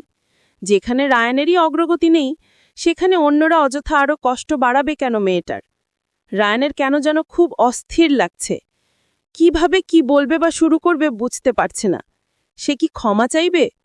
কোনো মেয়ে বিয়ের দিন নিজের বরের এমন রূপ কামনা করে না। তার উপর রায়ান এক কাঠি বেড়ে বাড়ি ছেড়েই চলে গিয়েছিল। এটা এক কথায় অপমানের শামিল। অস্থিরতা চাপা দিয়ে আপাতত ফেলে রাখা কাজে মন দিল সে। দুপুর 2টা নাগাদ সব কাজ শেষ করে ত্রস্ত পায়ে অফিস থেকে বের হলো রায়ান। আধ ঘন্টা লেগে গেল শর্মীর ভার্সিটির সামনে পৌঁছতে। সে কিছুই জানে না এই সময় শর্মী কোথায় থাকে। শুধু ধারণা করে এসেছে হয়তোবা শর্মীর আজ ক্লাস নেই, বাড়িতেই আছে, অথবা বাইরে কোথাও গিয়েছে। এত সব সংশয় নিয়েই ভার্সিটি গেটের সামনে কিছুক্ষণ অপেক্ষা করার সিদ্ধান্ত নিল রায়ান। ধীরে ধীরে সময় গড়িয়ে বিকেল হতে চলল। এখনও শর্মীর মতো কাউকে দেখা যায়নি। শর্মীর মতো বলার কারণ হল রায়ান হাতে গুনে মাত্র 3-4 বার দেখেছে শর্মীকে। সেটাও ততটা আগ্রহের সাথে মনোযোগ দিয়ে নয়, বেখেয়ালিভাবেই। তাই তার মনে হচ্ছে চোখের সামনে দিয়ে শর্মী হেঁটে চলে গেলেও সে চিনতে পারবে না। তবুও নিজের উপর আত্মবিশ্বাস নিয়ে বসে রইল রাস্তার অপর পাশের একটা দোকানের লম্বা টেবিলে। দুপুর গড়িয়ে গিয়েছে অনেকক্ষণ। ক্ষুধায় রায়ানের পেটসহ মাথার ভেতরটাও ফাঁকা ফাঁকা লাগছে। সে খাবার না খেয়ে থাকতে পারে না। সময়মতো প্রতিবেলার খাবার সময়মতো খেতেই সে অভ্যস্ত। ভেবেছিল শর্মীর সাথে দেখা হলে দুজন মিলে কোনো রেস্টুরেন্টে বসে একসাথে খাবে। কিন্তু এখন মনে হচ্ছে না জেনে খোঁজ না নিয়ে হুট করে এখানে এসে বসে থাকাটা নিতান্তই বোকার মতো কাজ হয়ে গেল। একদিন ভার্সিটিতে না আসা অত্যন্ত স্বাভাবিক একটা বিষয়, সেটা সে আগে কেন ভাবেনি? অপেক্ষা করতে পারত শর্মীর ফোন অন করার। এতটাও অস্থিরতা ঠিক নয়। তবে এটাও ঠিক, সম্পর্কটা যেহেতু সেই নষ্ট করেছে, সুতরাং ঠিক করার প্রয়াসটাও সর্বাত্মক তাকেই করতে হবে। এবং সেটা করার উদ্দেশ্যেই সে অবুঝের মতো আজকের এই পাগলামিটা করে ফেলেছে। এসব 7-5 ভাবতে ভাবতে উঠে দাঁড়াল। নিজের উপরই এখন রাগ লাগছে। ক্ষুধায় রীতিমতো শরীর ঝিমঝিম করছে তার। 1 পা 2 পা করে এগিয়ে গেল রাস্তার কিনারে গাড়িতে উঠার জন্য। আনমনে আরও একবার ভার্সিটি গেটের দিকে চোখ যেতেই মনে হল শর্মীর মতো কেউ একজনকে দেখেছে। চোখ দুটো তীক্ষ্ণ করে আরও কিছুক্ষণ তাকিয়ে থেকে বুঝল, হ্যাঁ শর্মী। হঠাৎ করে শর্মীকে চোখের সামনে দেখে নার্ভাস হয়ে গেল রায়ান। দ্বিধা করতে লাগল এগিয়ে যাবে কিনা। শর্মী চোখের উপর কপালে হাত রেখে দিকশা খুঁজছে। রায়ানকে দেখেনি। কাঁধের ব্যাগটা থেকে মোবাইল বের করে সেটা চেপে ধরল সময় দেখার জন্য। ক্লাস শেষে মনে পড়েনি মোবাইলটা অন করতে। সাধারণত ক্লাস টাইমে ফোন অফ রাখতেই সে পছন্দ করে। মোবাইলে চোখ থাকা অবস্থায় কেউ একজন ওর চোখের রোদ আড়াল করে দাঁড়াল। চোখ দুটো আগের মতোই কুঁচকে রেখে সামনে তাকালো শর্মির। কিন্তু যা দেখল তাতে ওর নিজের চোখ দুটোর উপরই অবিশ্বাস করতে ইচ্ছে হল। খুবই অপ্রত্যাশিতভাবে স্বয়ং রায়ান ওর সামনে দাঁড়ানো। প্রায় অনেকটাক্ষণ দুজনেই কোনো কথা খুঁজে পেল না। হুঁশ ফিরলে শর্মি দ্রুত নিজের দৃষ্টি সরিয়ে রাস্তার দিকে আরও এগিয়ে গেল। খালি রিকশাগুলো ডাকতে লাগল তার গন্তব্যে যাবে কিনা জানতে। রায়ান বেশ অবাক হল, হতবাক হয়ে নিজের জায়গাতেই দাঁড়িয়ে রইল। তবে কি শর্মি তাকে চিনতে পারেনি? এটা কিভাবে সম্ভব? তার দ্বিধা যেন এবার আকাশ ছুঁয়ে গেল। তবুও ইতস্তত পায়ে শর্মির পিছনে গিয়ে দাঁড়াল, মৃদুস্বরে ডাকল ওর নাম ধরে। শর্মি তাকাল না, হয়তো শুনতেই পায়নি। লম্বা একটা শ্বাস নিয়ে নিজেকে শান্ত করে আবারও ডাকল রায়ান। শর্মি এবার ফিরে চাইল, ভ্রুদয় আগের মতোই কুঞ্চিত। সে শক্ত গলায় রায়ানকে বলল, সরি, আমি আপনাকে চিনতে পারছি না, অযথা বিরক্ত করবেন না। রায়ান হতবিহ্বল হয়ে পড়ল। আশ্চর্য হয়ে তাকিয়ে রইল শর্মির মুখ পানে। বেশিক্ষণ তাকিয়ে থাকতে পারল না। শর্মি এর মধ্যেই রিকশা নিয়ে চলে গেল তার সামনে দিয়ে। রায়ান নির্বাক চেয়ে থেকে মনে মনে ভাবল, সে যা করেছে তার পরিপ্রেক্ষিতে এমন ব্যবহারই সে প্রাপ্য। আপাতত শর্মির সাবজেক্ট মাথা থেকে ঝেড়ে খাবারের উদ্দেশ্যে পা বাড়াল।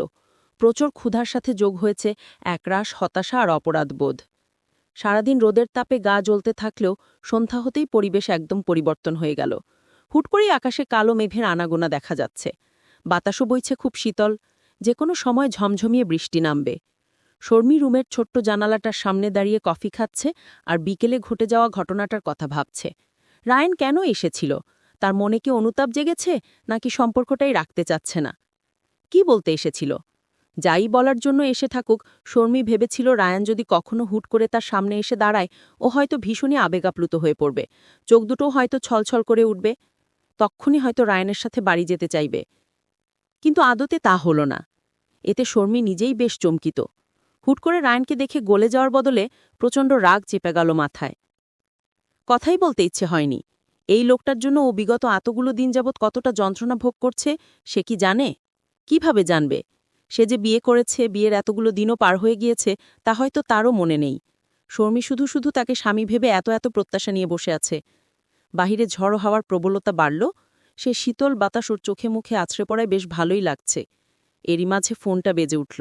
বিছানা থেকে সেটা উঠিয়ে স্ক্রিনে দেখতে পেল মিলি আপু।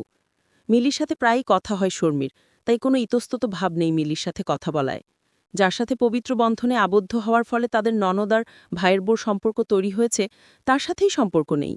মনে মনে এই ভেবে দীর্ঘশ্বাস ফেলল শর্মি। চোখের কোণায় জল জমতে চাইলেও নিজেকে শক্ত করল। ফোন ধরলে সবসময়ের মতো স্বাভাবিকভাবেই কথা বলল মিলি। শর্মিও হাসি মুখে প্রতি উত্তর করল।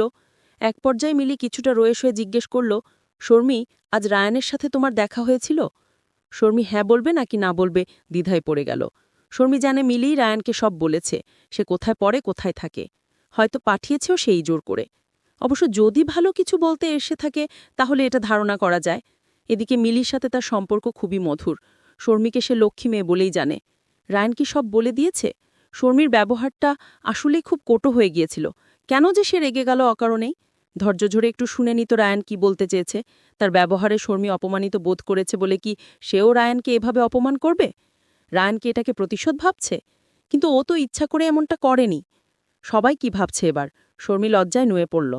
ধীরকণ্ঠে বলল, হয়েছিল আপু, কিন্তু আপু, আমাকে ভুল বুঝো না। আসলে আমার... এটুকু বলতেই মিলি থামিয়ে দিল। হেসে নিজেই বলল, আরে এত লজ্জিত হওয়ার কি আছে? রায়ান আমাকে সবটাই বুঝিয়ে বলেছে। তুমি মন খারাপ করো না। কি বলেছে? এটাই বলেছে যে তোমার খুব ব্যস্ততা ছিল, তুমি ভার্সিটিতে ছিলে, তাই কথাবার্তা সম্ভব হয়নি। এই গাধাটাও কতটা গাধা বলো তো? এমন সময় কেন গেল? বিকেল টাইমে গেলেই পারত। শর্মি তো নিজের অস্থিরতা চেপে বলল, সমস্যা নেই। সমস্যা থাকবে কেন?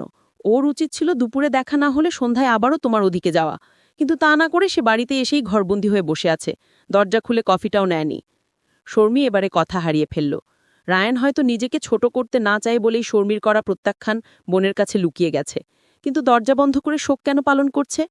অবশ্য শর্মির ব্যবহারে কষ্ট পাওয়ারই কথা, কিন্তু রায়ানের তো কষ্টের চেয়ে রাগ হওয়া উচিত বেশি। রাগল না কেন? রাগলে তো বোনের উপর চড়াও হওয়ার কথা। তেমনটা হয়েছে বলে তো মনে হচ্ছে না। যাই হয়ে থাকুক, শর্মি অবশ্যই সরি বলবে। কিন্তু কিভাবে? রায়ান কি আর দেখা করতে চাইবে?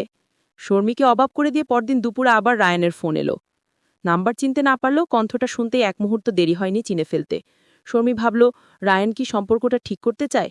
ভাবতে ভাবতে ফোন রিসিভ করতে রায়ান বলে উঠল, তোমার সাথে দেখা করতে চাই, কোথায় আসতে পারবে? শর্মি ধীর স্বরে বলেই ফেলল, আপনি আসুন আমাদের বাড়ি, বিষয়টাতে একটা সন্দর্ভ থাকবে। ফাইন, অফিসে শেষ হোক তবে। রায়ান ফোন রেখে দিলে শর্মি স্তব্ধ হয়ে রইল। সে কি আদৌ সঠিক শুনেছে? রায়ান মেনে নিল এক কথাতেই। শর্মি এটা একদমই আশা করেনি। গল্পটি কেমন লাগলো? আপনার অনুভূতি আমাদের সাথে শেয়ার করতে কমেন্টে লিখুন। আরও নতুন গল্প পেতে চ্যানেলটি সাবস্ক্রাইব করুন। আপনাদের ভালোবাসাই আমাদের অনুপ্রেরণা।